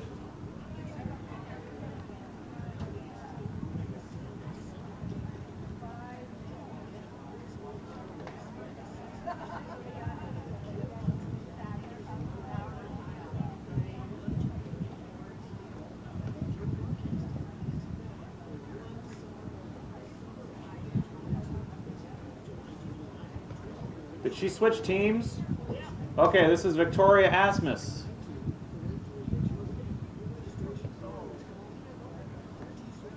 I thought I missed half an inning there.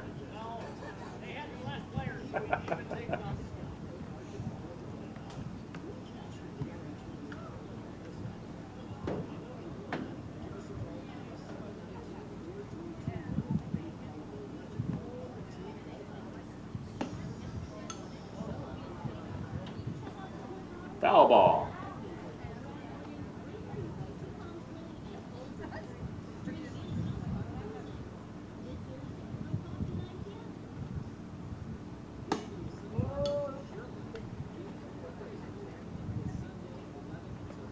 Carey makes the grab.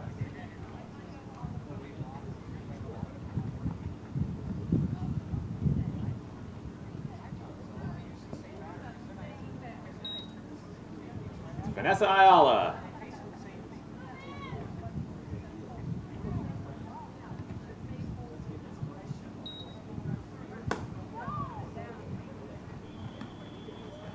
Foul ball.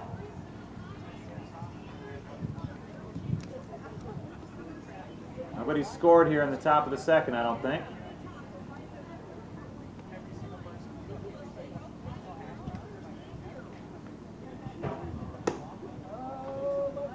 Until now,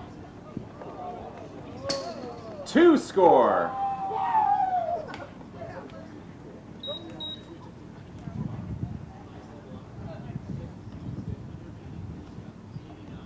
Preston Maurer is up next. Runners at second and third. Could be trouble. Out and left to end the top of the second.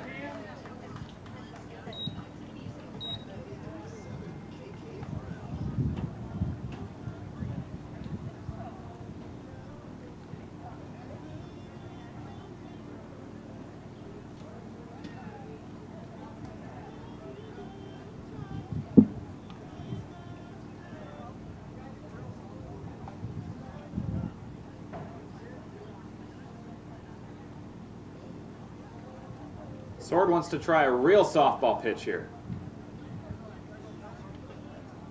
Let's grade him.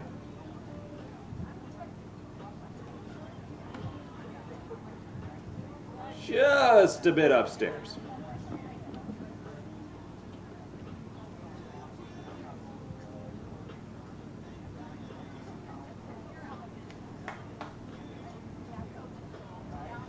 Bottom of the second, about to get underway here.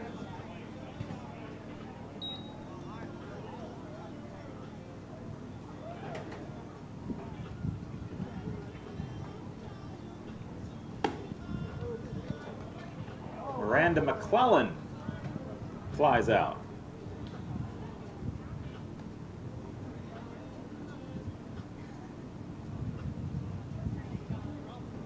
This looks like Braden Wessel. There's the hot glove right there.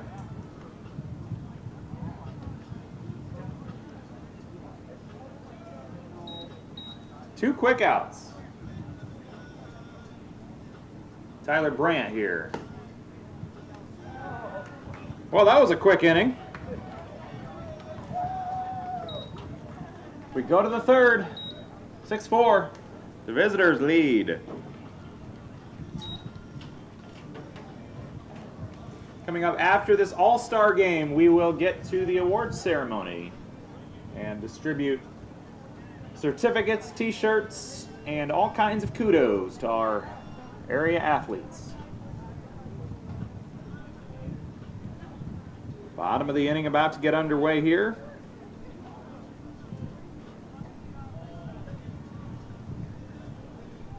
Top of the inning, rather.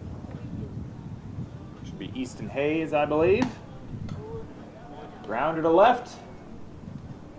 On base.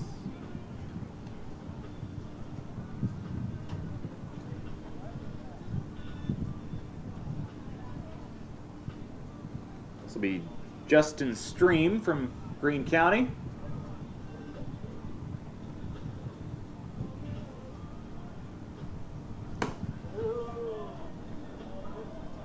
It counted earlier, but not now.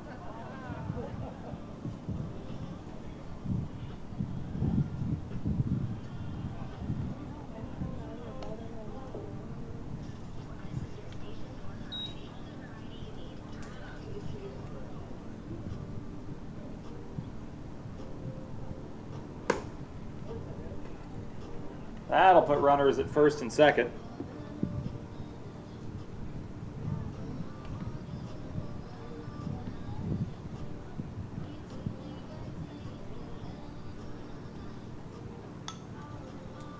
Meredith Brown now from ESAC.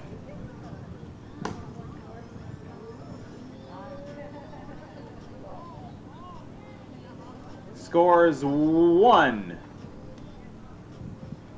RBI single.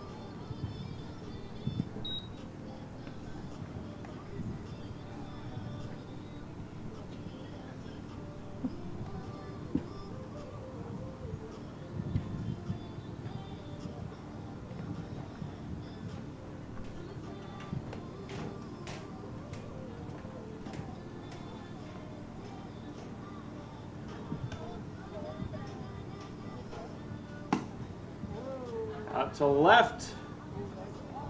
It'll score another. Stream scores.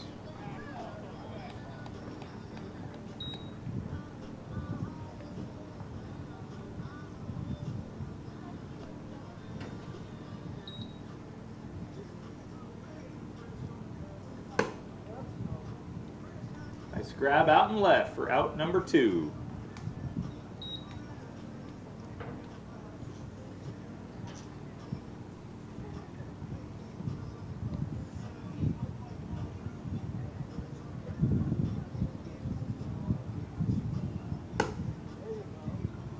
Ooh. One more to score. Brown comes home.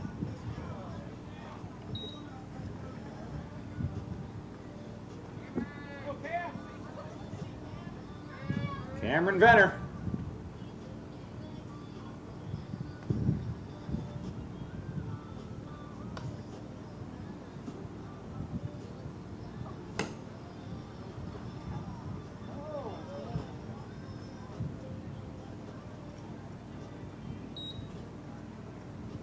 Runners on the corners. Victoria Asmus next. With 2 outs.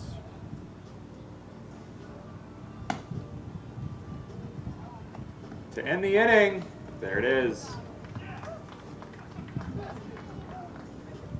3 runs in for Teton Bowman and Wilder / Bach. We go to the bottom of the 3rd.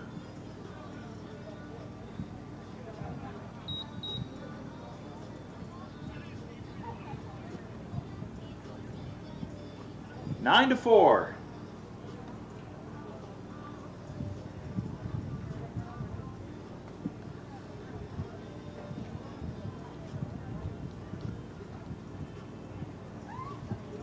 Cook will lead things off for Coach Waddle and Davis.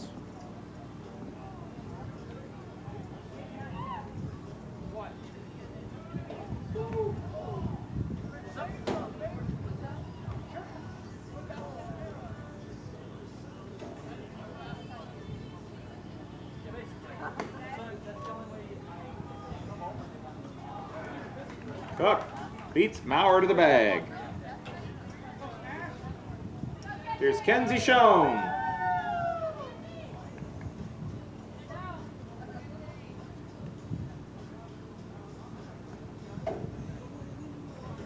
Tyler.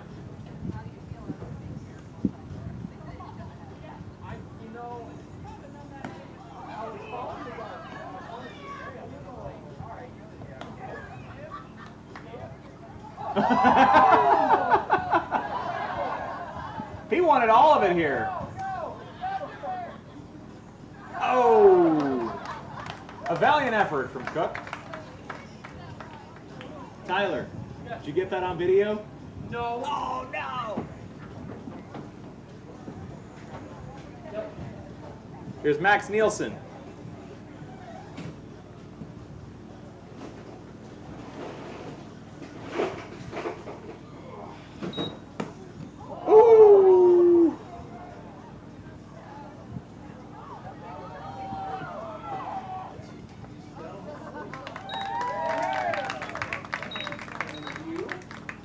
Schoen will score.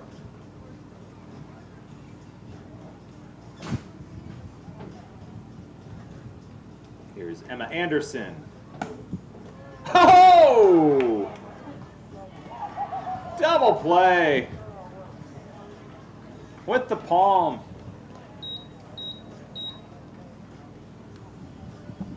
They get one run in the third. We go to the fourth, 9-5. Dolly would be proud.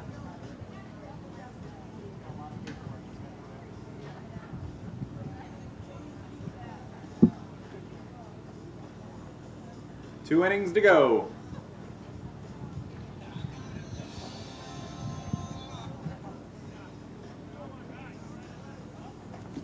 Hello?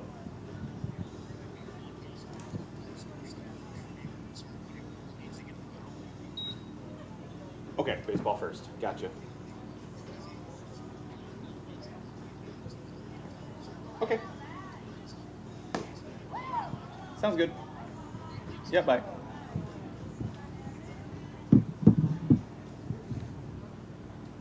Vanessa Ayala flies out to left to begin the fourth. And it'll bring up Preston Maurer. Or Boogs, something on his shirt.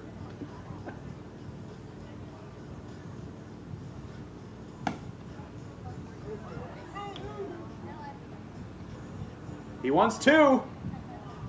He gets two.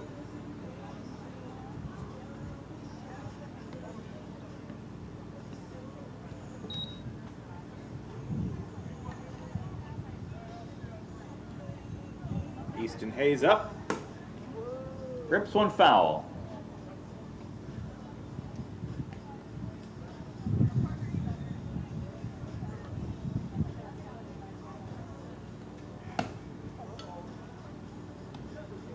Nice grab out and left for out number two. Stream is next.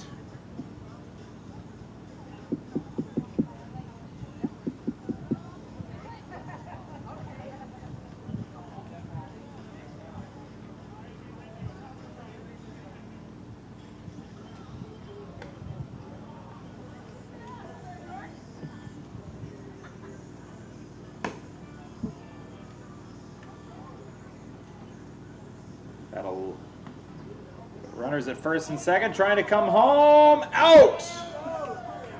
Final out. No runs in the top of the third. Top of the fourth, rather. We go to the bottom of the fourth.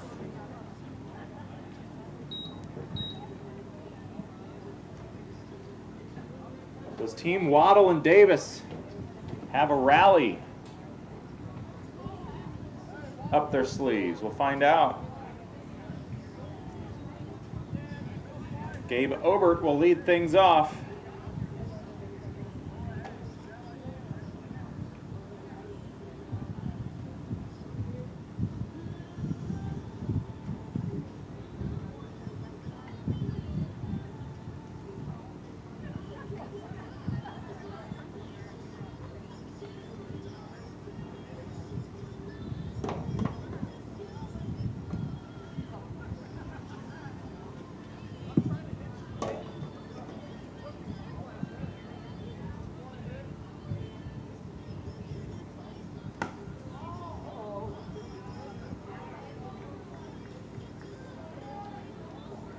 Double for Obert. Jordan Schwabe now batting.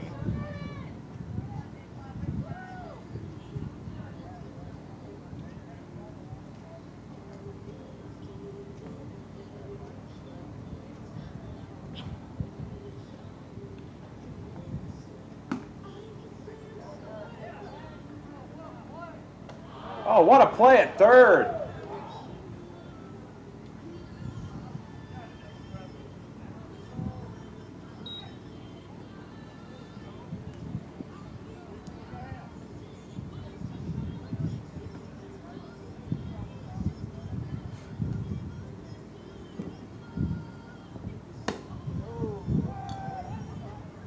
Ayala makes the grab. Out number two.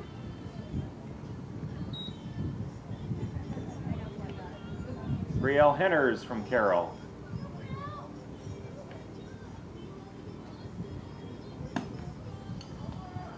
That'll end the inning.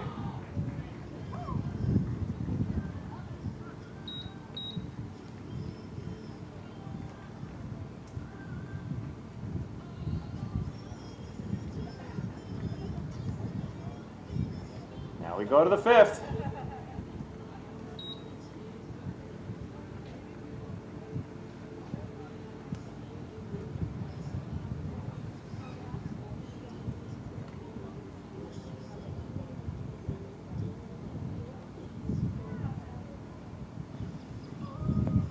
Meredith Brown will lead things off.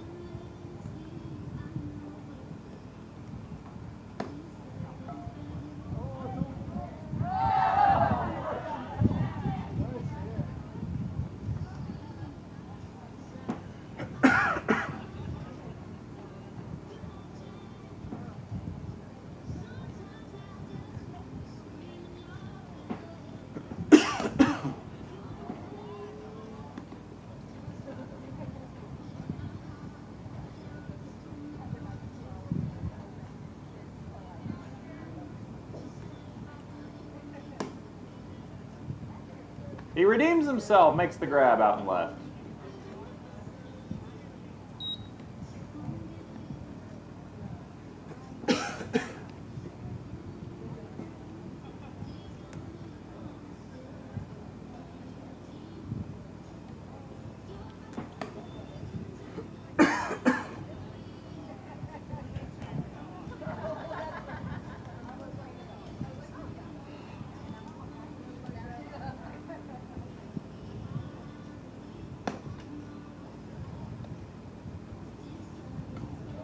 Got the last out, I think, or out number 2.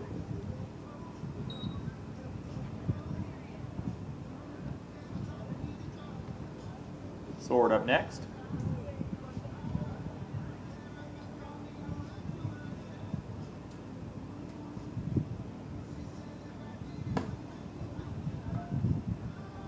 Final out.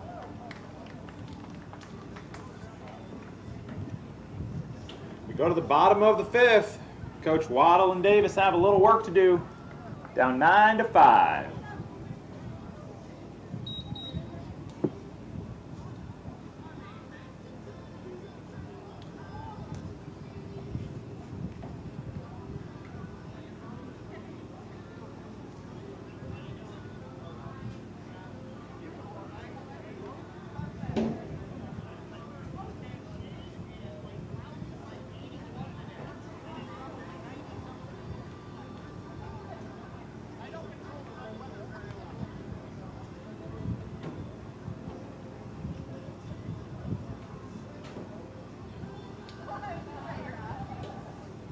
Bottom of the 5th, ready to go.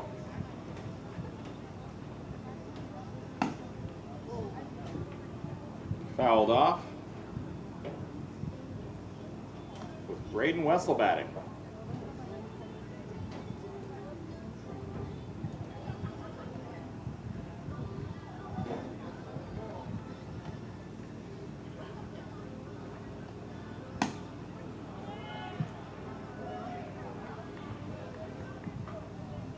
Wessel drops one in for a single. The rally is on. Tyler Brandt now.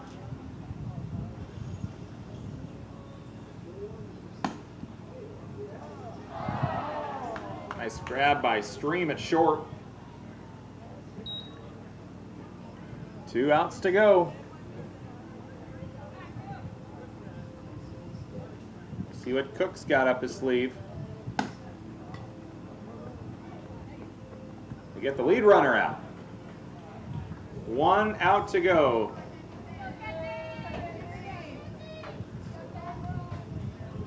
Sword trying to preserve the win for his team. Facing Kenzie Schoen.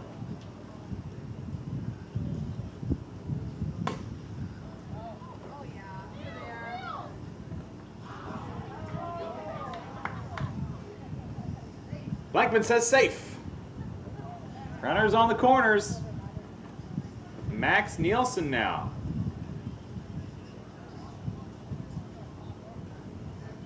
Bottom of the fifth. 1 out remaining.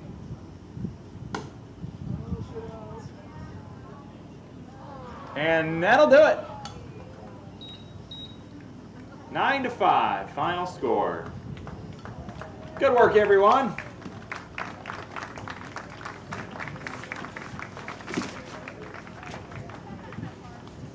Now, while we get things ready to go for the awards ceremony, we will do baseball first, and then we'll wrap things up with softball. So if all the baseball kids could get lined up wherever Jeff Blankman would like you to line up.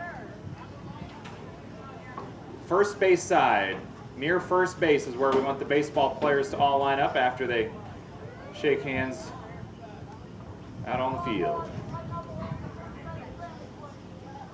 First base fence for the baseball boys. We'll do the baseball team first for our all rewind awards ceremony.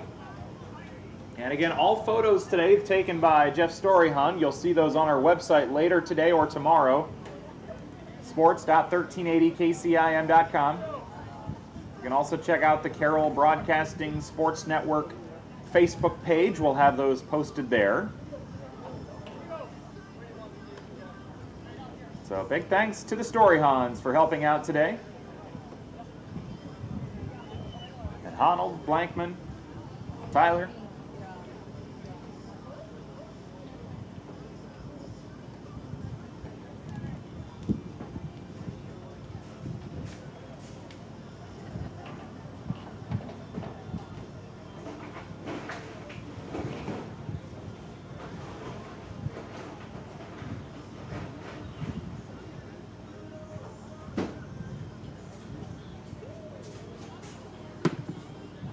We will start with honorable mention, and then we'll move on to second team, first team, player of the year, coach of the year. Or are we going to do something a little different? Coach Waddle has to get on the road here soon, so we will begin with our coach of the year for baseball when the Jeffs are ready to go.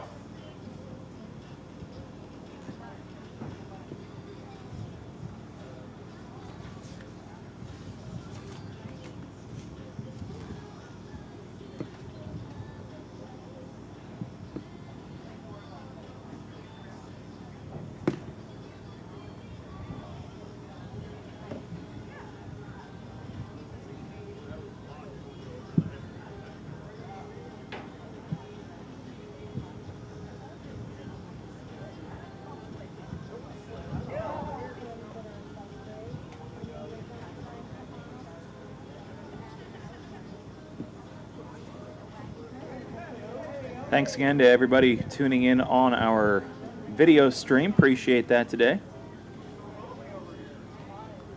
We're about ready to go here for our awards ceremony.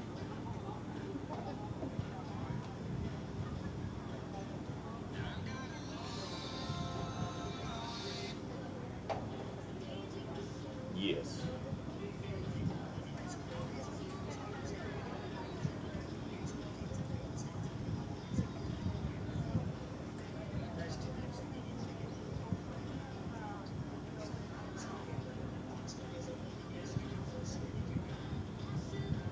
Good. So we're just about ready to get things going, and the reason that Coach Waddle has to get out of here a little early is because with the state tournament beginning this week, some teams are actually using their Coon Rapids Bayard baseball facility for practice. So he's got some work to do down there to get those teams ready to go. So we thank him again for coming here today, and even though he won't be able to stay for the whole thing, we'll get him recognized for his excellent work this year and, as always, with the Crusaders. And we are just about ready to go here.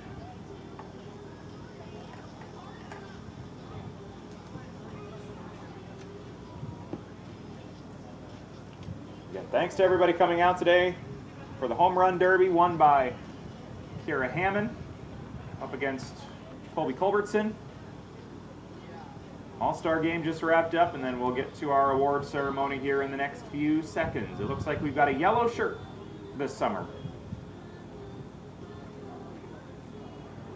And thanks to Riley Bach, too, for filling in today.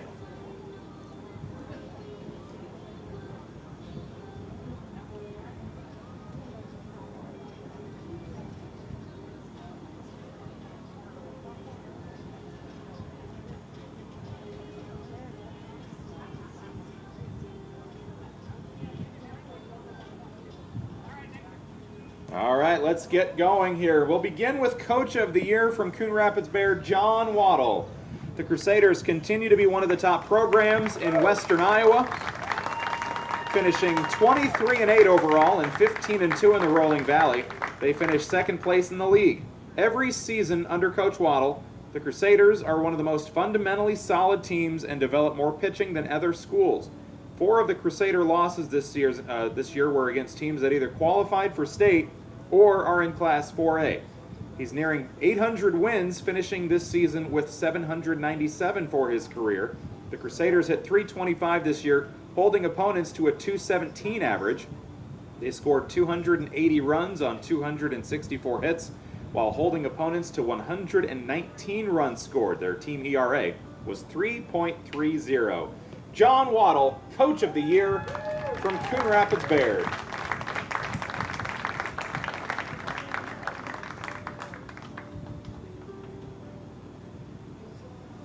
And now we will move back to the top and begin with honorable mention. And we lead things off with a senior from Greene County, Joe Carey. Carey capped off his career with a strong senior season. He led the Rams with a 2.71 ERA, throwing 31 innings, second on the team. Carey struck out 46 batters, holding opponents to a 169 batting average. He ranked 4th on the Rams in RBIs this season and was 5th in runs scored. That's Joe Carey, a senior.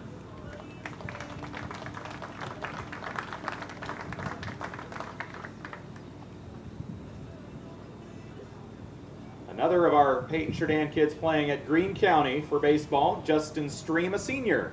Stream also wrapped up a good athletic career, batting .339 for the Rams, 3rd on the team. His 7 doubles led the team, and he tied for the team lead with a home run. Stream paced the Rams with 13 RBIs. He tied for 2nd in stolen bases with 9, while being perfect defensively, making no errors in 31 chances. That's Justin Stream. A senior from IKM Manning, Trayton Berry.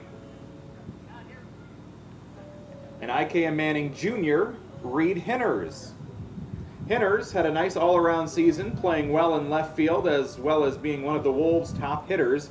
He finished with a .300 batting average and was tied for 2nd on the team in RBIs. He made just 1 error in the outfield, finishing with a .958 fielding percentage. Reed Hinners from IKM Manning.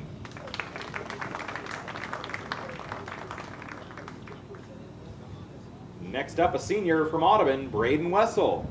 Wessel was a threat at the plate, on the mound, and in the field for the Wheelers. He drove in 17 runs, 3rd on the team, while scoring 16 times, also 3rd best on the team.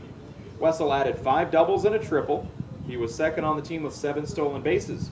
Wessel added 29 innings on the hill, striking out 40 batters. Braden Wessel. Now a freshman from Audubon, Aaron Olson. Olson finished with a .389 batting average as a freshman, 2nd best on the team. He added 15 runs, scored, and a .468 on-base percentage. Olson was perfect in stolen base attempts and finished with just 3 errors defensively. He picked up a win on the hill in 3 appearances. Aaron Olson. Next up, a junior from Glidden-Ralston, Jackson Sklenar. And a senior from Glidden-Ralston, Tyler Brandt. Brandt paced the Wildcats offense, leading them in batting average and tying for the team lead with 1 home run. He was tied for 3rd in RBIs and runs scored. Brandt was also 3rd in stolen bases, going 6 for 6. Tyler Brandt from Glidden-Ralston.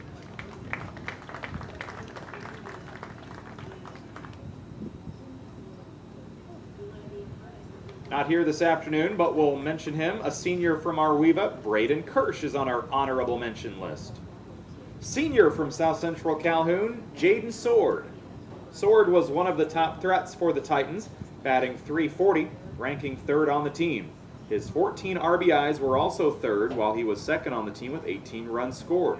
Sword gave a young team veteran leadership. He was their top base stealing threat, finishing with a team-high 19 steals. Jaden Sword.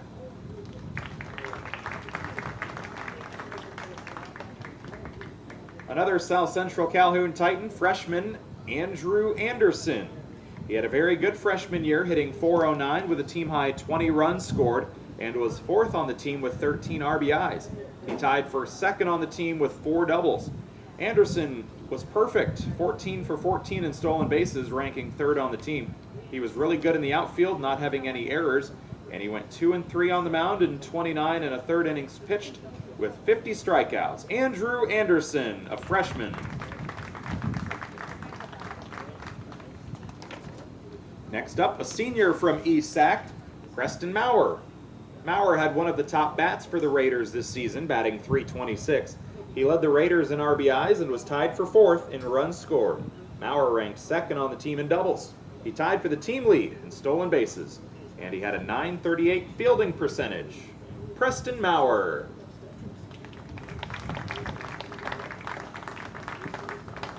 Another ESAC Raider, a junior, Weston Drost. Drost was the top hitter for ESAC this season, batting .359. He led the team in runs scored with 10 and in walks with 10 as well. Drost was solid on defense, making just 3 errors all summer long.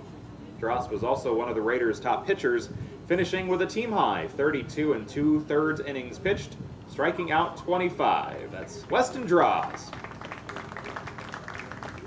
Also from ESAC, sophomore Carter Ludwig. Ludwig put together another good year for the Raiders baseball team, batting .319 with a pair of doubles. He only struck out 7 times, doing a nice job putting the bat on the ball. Carter was second on the team with 9 runs scored.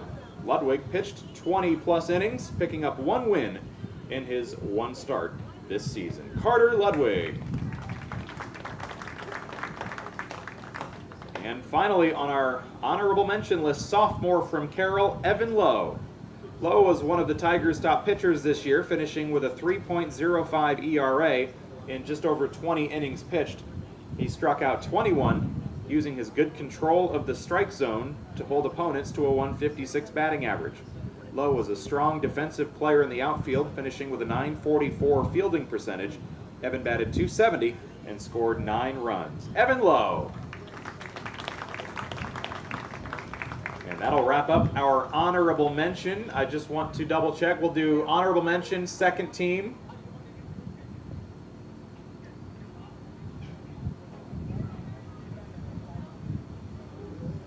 Just waiting to see if we want an honorable mention photo or if we will throw the second teamers in the photo as well. They'll talk things over.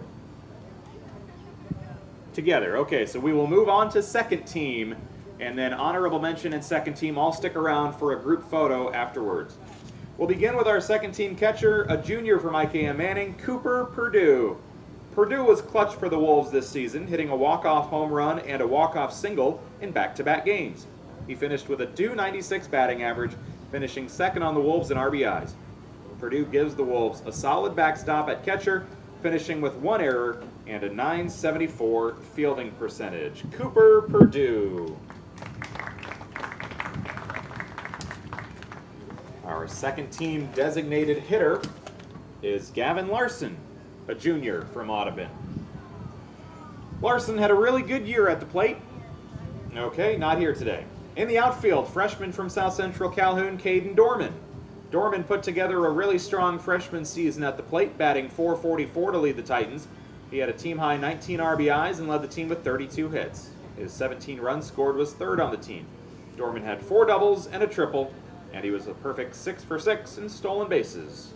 Caden Dorman from South Central Calhoun. Second team outfield, sophomore from Kemper, Carter Putney. Putney had a really nice all-around season for the Knights, helping them qualify for state for the first time since 2017. He batted .284 with 7 doubles and 2 triples and 18 RBIs. Carter scored 22 runs, 4th best on the team. He was a terror on the base paths with 22 stolen bases. His range in center field suited Merchants Park perfectly. He finished with 3 wins in 8 games pitched with 40 innings and a 3.32 ERA. He held opponents to a 181 batting average. Carter Putney. Second team outfield sophomore from Audubon, Evan Alt. Alt was a good all-around player for the Wheelers as the sophomore batted .303 with 5 doubles and 3 triples, team high. Alt scored 23 runs, second on the team, and drove in 15 RBIs. He had a .447 slugging percentage. His 4 hit by pitches tied for second on the team. Alt was a solid outfielder, finishing with just 4 errors. Evan Alt from Audubon. Second team shortstop, a senior from Coon Rapids Baird, Tanner Oswald. Oswald has great range and athleticism at shortstop and is able to make all the throws. He was second on the team with 39 assists. His offense was strong as well, batting .295 with 23 RBIs. Oswald finished with 5 doubles, a triple, and 2 home runs. He scored 30 runs, tied for third on the team. Tanner was 9 of 9 in stolen bases. He went 1 for 1 on the mound in 10 2/3 innings pitched with 16 strikeouts. That's Tanner Oswald. Second team third baseman, sophomore from Kemper, Benicio Lujano. Lujano is one of the hittiest players in the area and an elite hitter and fielder. He enters the state tournament on Tuesday batting .371 with 5 doubles and a triple, and has a knack for making big plays on the base paths when the Knights need a spark. He stole third base and scored on an error Tuesday against Clarinda, sparking the Knights when they trailed 2-0, going on to win 6-2. He has 12 stolen bases on the season. He is one of the smoothest third basemen with 46 assists right now, and their season's not done. That's Benicio Lujano. Another Kemper Knight at second base, sophomore John Bass. Bass played anywhere the Knights needed him and was effective everywhere. He currently has a .939 fielding percentage and had 90 putouts. Bass is batting .302 with 5 doubles and a triple, helping him collect 18 RBIs while scoring 29 runs. Bass is 11 of 12 in stolen bases, and he made a couple clutch plays at first base in the Knights' win over Clarinda on Tuesday. John Bass. At first base, it's sophomore from Glidden Ralston, Mark Lynch.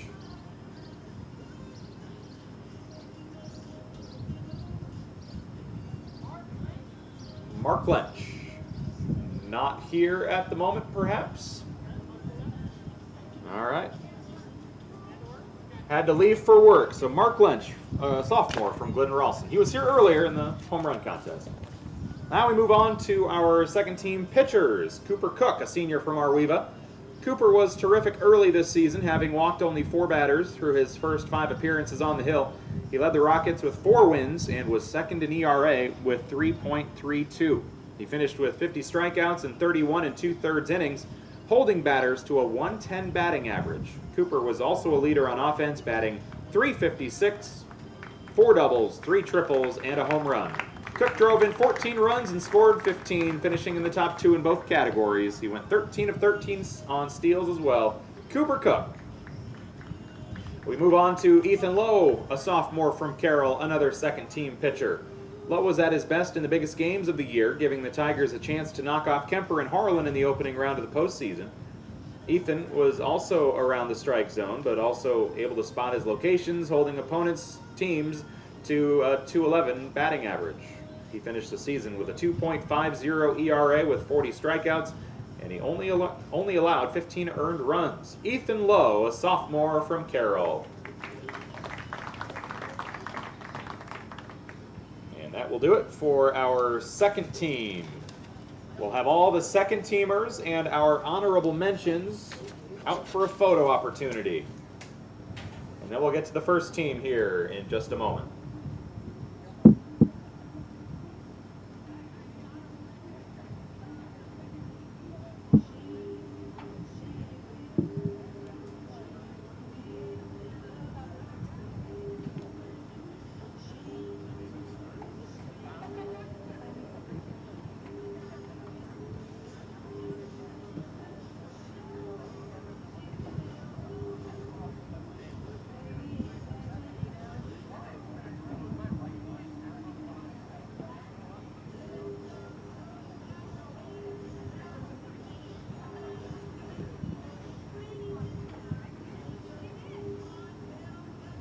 Look at all those smiling faces.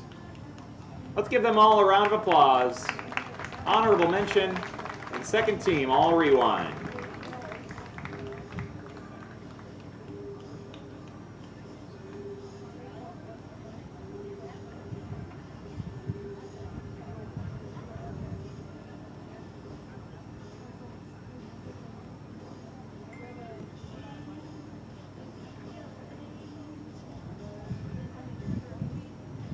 This photo and all of our other photos today will get posted on our website, sports.1380kcim.com, thanks to Jeff Storyhan.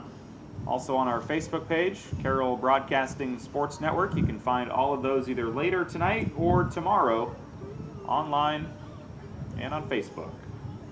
Congratulations to our honorable mention and second team.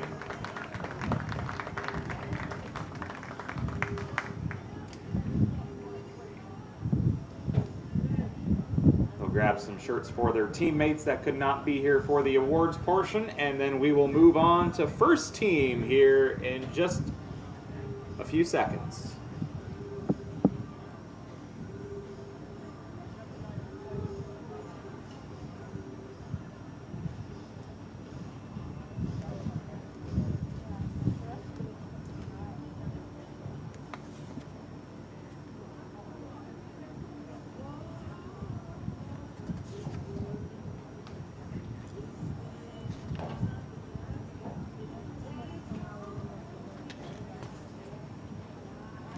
All right, here we go. First team catcher, not able to be here, but senior from Arweva, Will Regaler, again, first team catcher.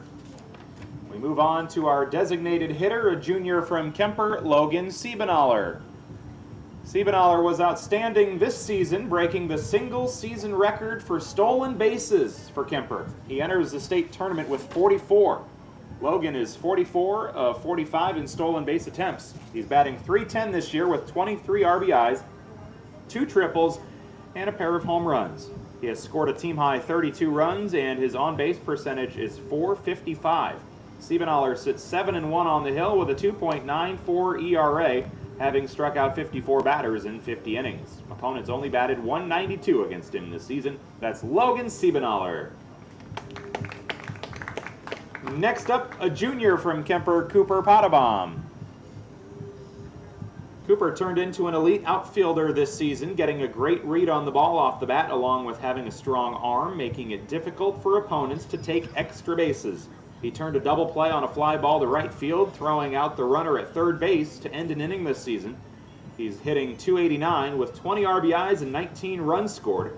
He has 1 triple and walked 20 times, third on the team. Once on base, he created other issues for opponents with 15 steals. That's Cooper Potabom from Kemper. We continue with our first team. Outfield, Cooper was one, and now Gabe Obert, a senior, is another. One of many Coon Rapids Bayard Crusaders on our first team.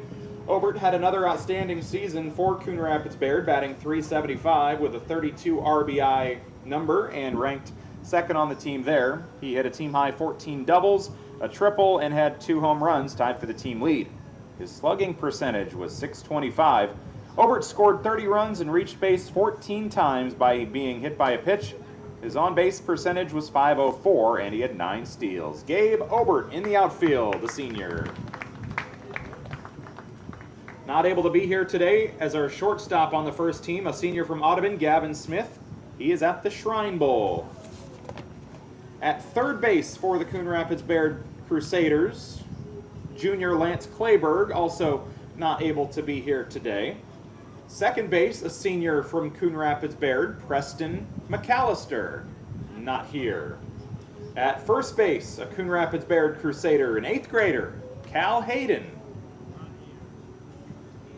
Cal had to leave as well. He was here for the home run contest. We move on to pitcher. A senior from IKM Manning, Max Nielsen, is here. Nielsen closed out a really good career with the Wolves, leading the team in a number of categories. He had a team-high .406 batting average, 21 RBIs, 3 home runs, and 7 doubles. He was tied for third on the team in runs scored with 13. His slugging percentage was .656, and his on-base percentage was .512. He might have been even better on the hill, finishing 5-0 in 7 starts, throwing 44 innings. His ERA was 1.11, allowing just 7 earned runs while striking out 83 and walking 11. Max Nielsen from Ike and Manning. He is one of our pitchers, along with Cal Waniger, a senior from Kemper, not able to be here. He is at the Shrine Bowl as well. And our final first-team pitcher from Coon Rapids Bayard, a sophomore, Colby Culbertson. Also won our boys home run championship today. Culbertson was dominant on the hill this year with his ERA hovering around 1 most of the season and finished at 1.86 in 52 innings pitched. He finished the year 7-3, leading the Crusaders in wins. Colby held opponents to a 168 batting average, walking 23 batters while striking out 76. Offensively, he hit .296 with 4 doubles, 3 triples, and a home run. He drove in 22 runs and scored 22 times, and he picked up 15 stolen bases. Colby Culbertson from Coon Rapids Bayard. Now we move on to our player of the year, and he was our first team outfielder, Easton Hayes, a senior from Coon Rapids Bayard. What a season for the senior, putting together a year where he was one of the top performers in nearly every category for the Crusaders. He hit .355 with 40 runs scored, added 8 doubles, 2 triples, and he drove in 20 runs. His 39 hits were second most on the team. He was perfect on the base paths with 26 steals. He made just 1 error on defense and plays center field about as well as anyone, covering a ton of ground with his speed. He has a good arm and teams don't challenge him very often. Hayes was a strength for the Crusaders on the hill, going 6-0 with 39 innings pitched. His ERA was .88 and opponents batted .157 against him. He struck out 32 while walking 13, and he had a save on the hill too. That's our player of the year and first team outfielder, Easton Hayes. Again, John Waddle was our coach of the year from the Crusaders, so now we'll get a first team photo, and then we will have the softball girls line up over at first. Let's give these first teamers a round of applause. Nice job, guys.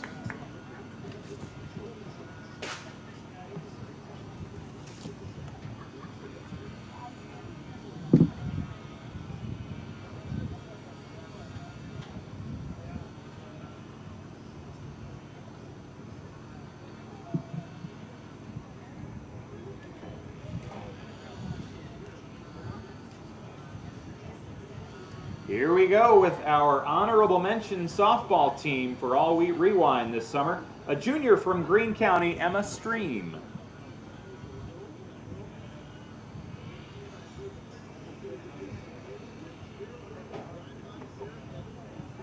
The junior was really strong behind the plate, teaming up with Emma Hoyle to give the Rams a good battery. She finished with 4 errors in 253 chances. Her 18 RBIs ranked second on the team, as did her 7 doubles. That's a junior from Greene County, Emma Stream.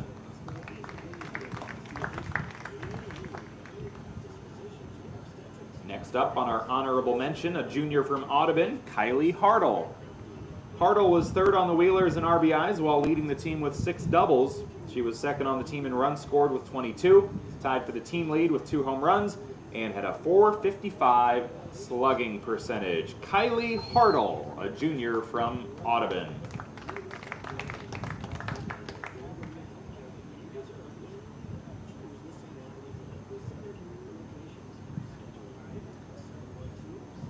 Next up on our honorable mention, a sophomore from Audubon, Jordan Porsche. Porsche was second on the team with a .298 batting average and 20 RBIs. Her 23 runs scored were a team high.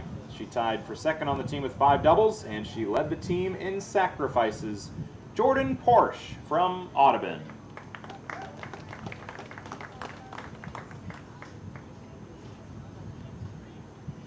Also on our honorable mention list, a senior from Audubon, Victoria Asmus. The senior put together her best season of her career, leading the Wheelers with a .368 batting average, 21 RBIs, and an on-base percentage of .442.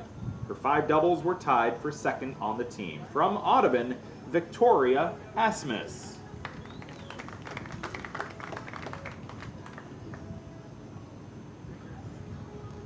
Next up on our All Rewind honorable mention softball team, not able to be here today, but a freshman from Glidden Ralston, Ashlyn Tegas. Next up, an 8th grader from Glidden Ralston, Cassidy Wank. The 8th grader broke onto the scene this year and looks like a force in the future. She led the Wildcats with 14 RBIs while batting .359. She finished with a .406 slugging percentage, and she went 10 for 10 in stolen bases. Cassidy Wank from Glidden Ralston.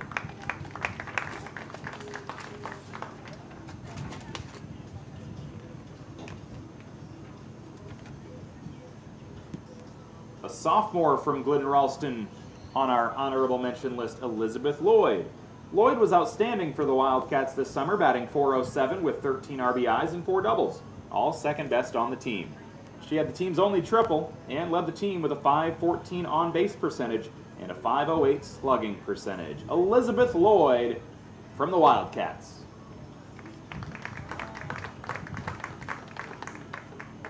Next up on our honorable mention list, a senior from Coon Rapids Bayard that is not able to be here today, Bridget Sherbrun.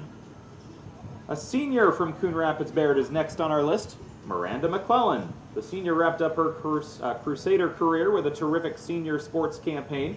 She was one of the most consistent Crusaders this summer, finishing with a .319 batting average, had 15 RBIs, and scored 21 times. Her 15 stolen bases were a team high. That's Miranda McClellan, a senior from Coon Rapids Bayard.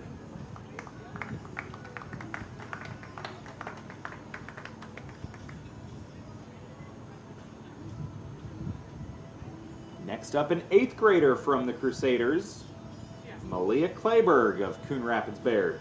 Clayberg was impressive behind the plate as an 8th grader, and her future looks very promising. She handled the bat very well, hitting .338 with 17 RBIs, ranking second on the team.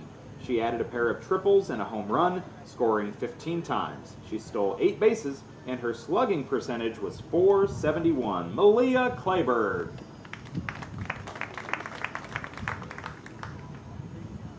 Next up on our honorable mention list, a junior from Arweva, Cora Obrick. The junior made an early return from knee surgery and put together another strong season. She led the team with 19 runs scored and was one of only 3 Rockets to score in double figures. Her on-base percentage was .412. Cora Obrick.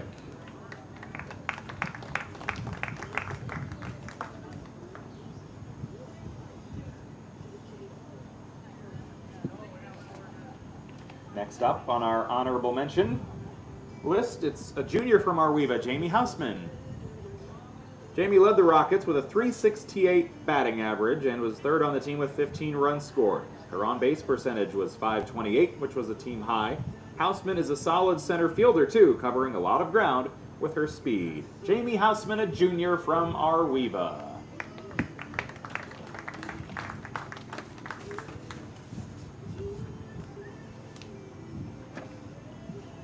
Another Arweva Rocket, a junior, Maggie Regaller. Regaller's competitiveness shines every night as she plays as hard as anyone. She led the Rockets with 14 RBIs and was second on the team with 17 runs scored. Maggie had a triple and the team's only home run. She led the Rockets with 10 stolen bases. From Arweva, Maggie Regaller. Next up on our honorable mention list, a sophomore from Kemper, Melinda Schaefer.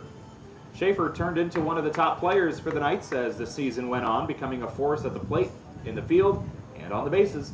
She finished the season batting .328 with 20 RBIs and 42 runs scored. She was perfect in her stolen base attempts and had a lot of range at second base, making plays most second basemen do not make. Sophomore from Kemper, Melinda Schaefer. Next up on our honorable mention list, a junior from ESAC, Macy Gustafson.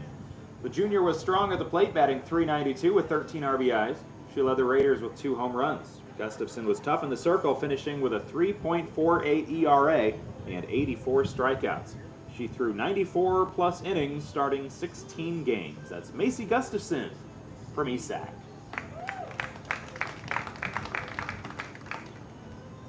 Next up from ESAC, a junior, Mary Bontrager, who was not able to be here today. Senior from Carroll, Brielle Hinners. Hinners helped Carroll have a good season that was better than their record indicated. She was strong in left field, finishing the season with just one error. She continued a strong career at the plate with a .352 batting average, scoring 19 runs. She tied for the team lead with 2 triples and drove in 12 runs. Hinners added 15 stolen bases. Brielle Hinners, a senior from Carroll. Our last member of the honorable mention team for softball, Tyla Jansen, a sophomore from Glidden-Ralston. Jansen was a force at the top part of the order for the Wildcats this year, batting .377 with 10 RBIs and 14 runs scored. Her on-base percentage was .493, while her 13 walks led the team. Jansen finished with a .906 fielding percentage. Tyla Jansen from Glidden-Ralston.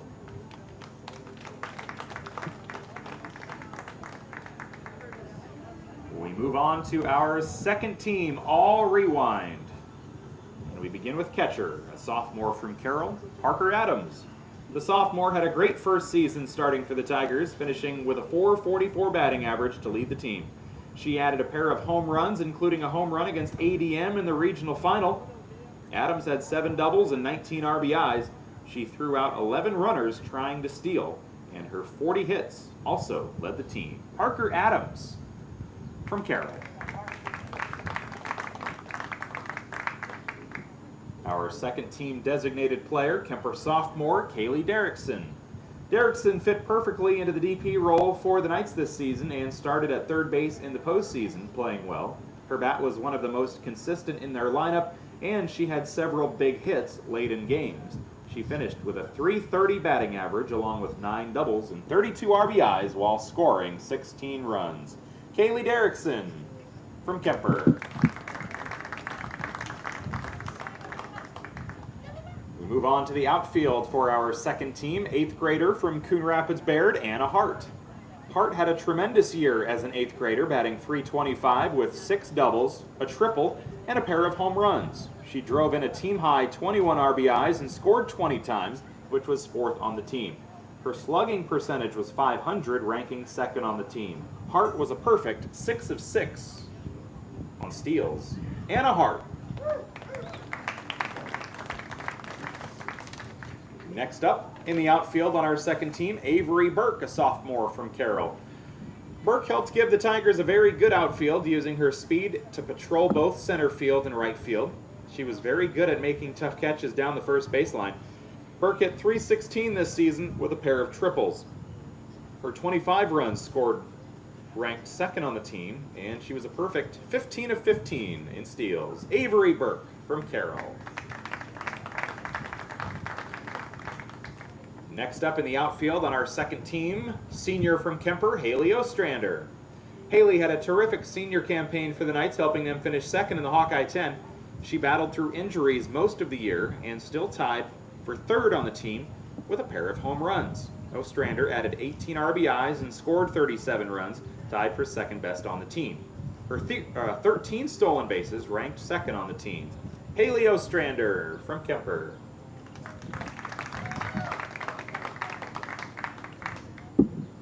We move on to third base. On our second team, a junior from Carroll, McKaylee Coffrin. Coffrin was solid at third, covering the bunt well with a strong arm to make the tough throws. She helped the Tigers make a great run in the postseason, qualifying for the regional final. She finished with a .368 batting average, 3rd on the team amongst regulars at the end of the season. She added 9 doubles, helping her drive in 16 runs while scoring 14. McKaylee Coffrin from Carroll. And we move on to second team shortstop, Vanessa Ayala, a senior from Carroll. Ayala was fantastic all year on defense and at the plate for the Tigers, taking over one of the leadership roles. Her consistency was one of the strengths for the Tigers in the toughest conference in the state. Vanessa finished with a .325 average and 3 home runs, tied for 2nd on the team. She drove in 19 RBIs and scored 24 runs, ranking 3rd on the team. Vanessa Ayala from Carroll. Next up at second base on our second team, a sophomore from South Central Calhoun, Olivia Toms, who was not able to make it. We move on to first base. Braylee Clayberg, a sophomore from Coon Rapids Bayard, also unable to be here today. A pitcher on our second team, a sophomore from Audubon, Alexis Obermeyer. Obermeyer teamed with Callie Erlmeyer to give the Wheelers a very strong 1-2 punch in the circle this year. She struck out 92 in 78 and 2/3 innings in 10 starts this season. Her ERA at 3.03 was one of the lowest in the area. Her biggest strength may have been throwing strikes, as she walked only 13 batters this year. She added a .263 batting average in limited at-bats this season. That's Alexis Obermeyer from Audubon. And our second team pitcher, Emma Hart, a senior from Coon Rapids Bayard. The senior was a huge part of the Crusaders' success this season, picking up 11 wins in the circle with 127 strikeouts in 122 1/3 innings pitched. She gave the Crusaders a chance to win most nights, even against top competition on their schedule. She batted 356 with 5 doubles and 2 triples, helping her finish with 14 RBIs in the leadoff spot. She scored 25 times, second high on the team, and was perfect in stolen bases. That's Emma Hart, a senior from Coon Rapids Bayard. And now, if we want to grab a second team and honorable mention photo, we'll get that taken care of before we move on to our first team all rewind for softball this summer.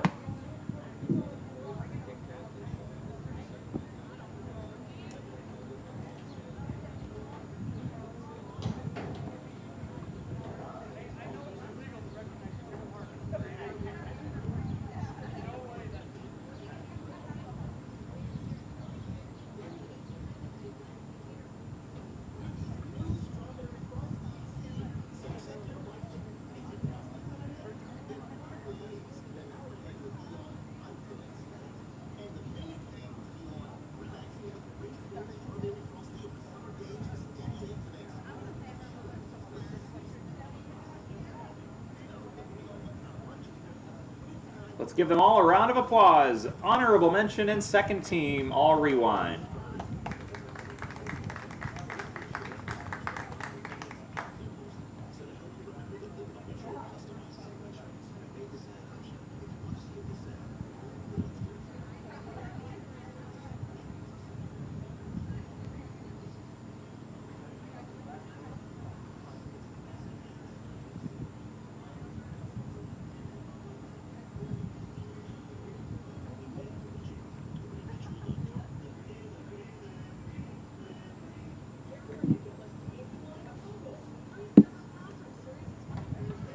Congratulations to all of you.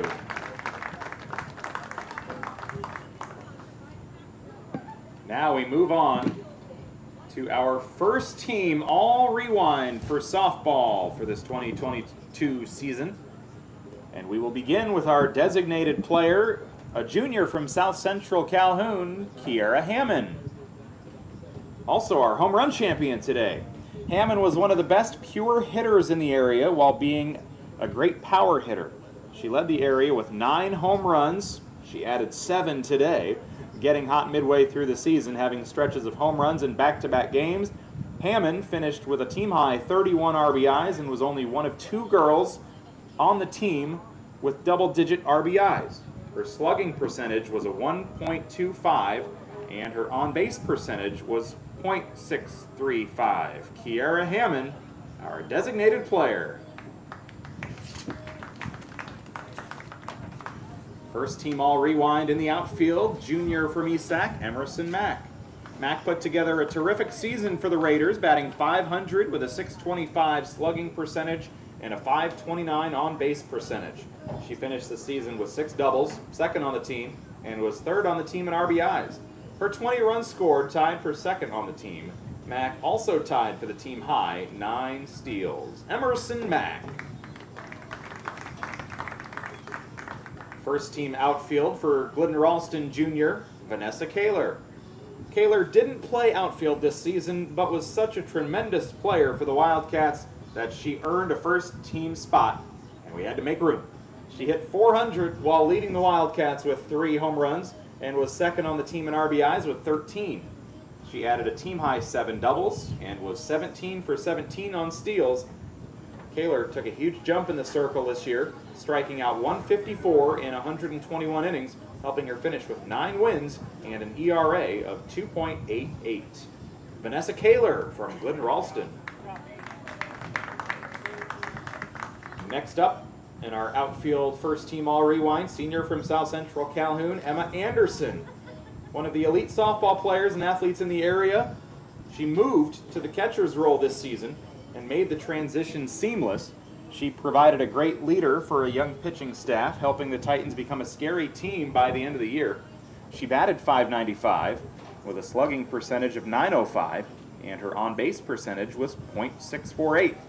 Anderson scored 21 runs and hit a home run while leading the team with 10 doubles. That's Emma Anderson from South Central Calhoun.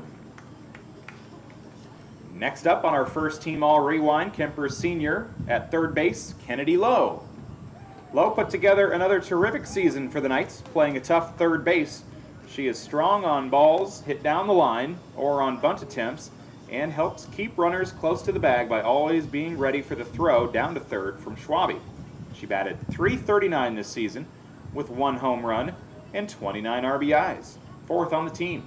Lowe scored 19 runs to go along with 11 doubles, which was a team high. Kennedy Lowe from Kemper.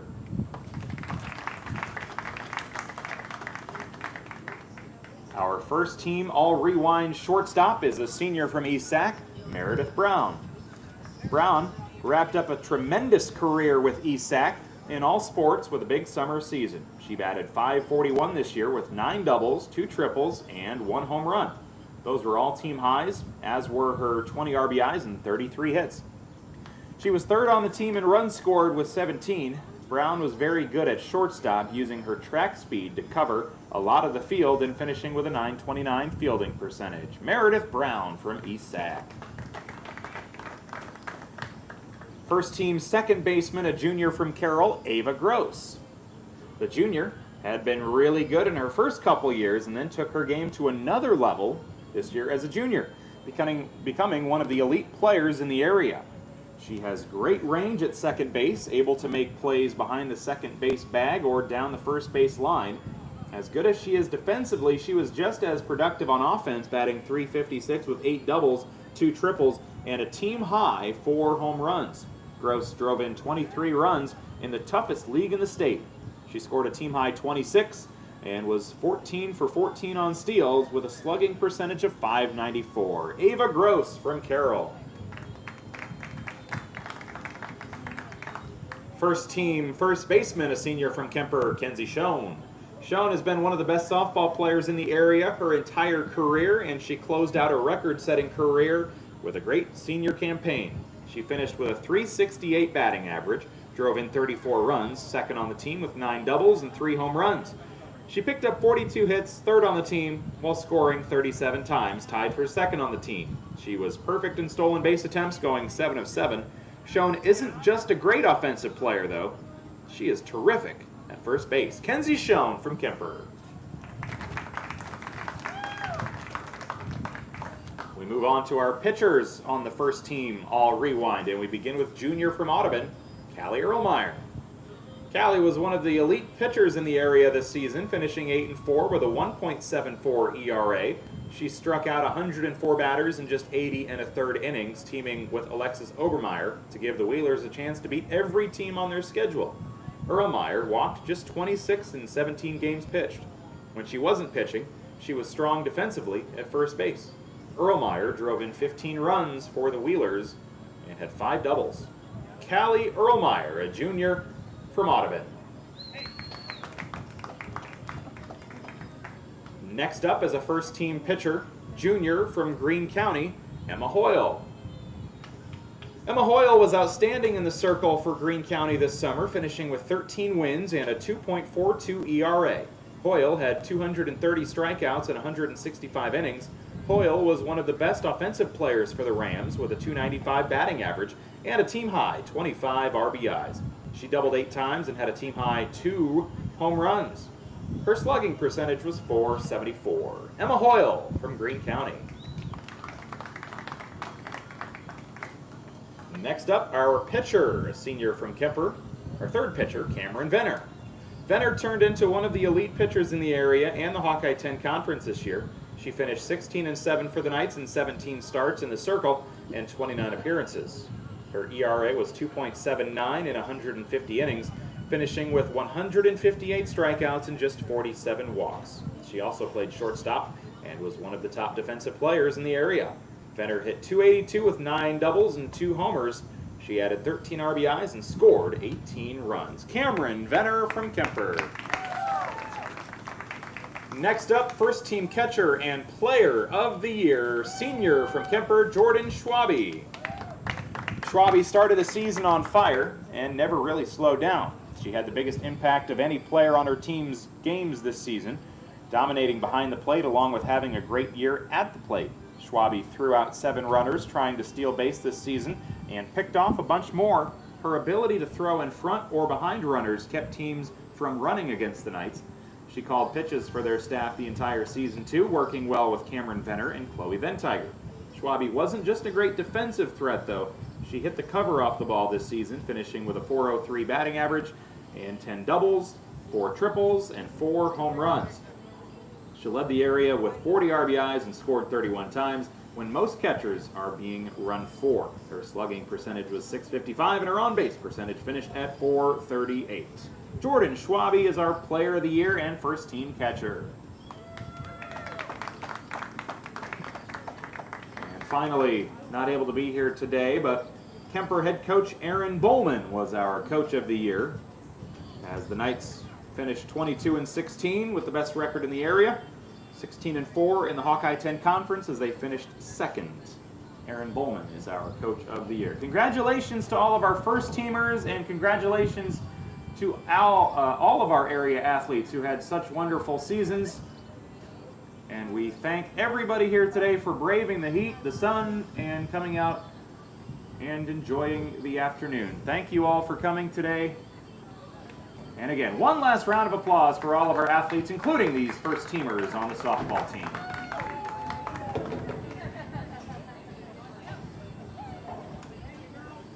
Drive safely, everybody. Thank you all for coming. Again, Rewind can be heard 9:30 Tuesday mornings on KCIM. Sponsored by St. Anthony Rehabilitation Services. And all of today's photos will be posted later online and on our Carroll Broadcasting Sports Network Facebook page. Thank you all.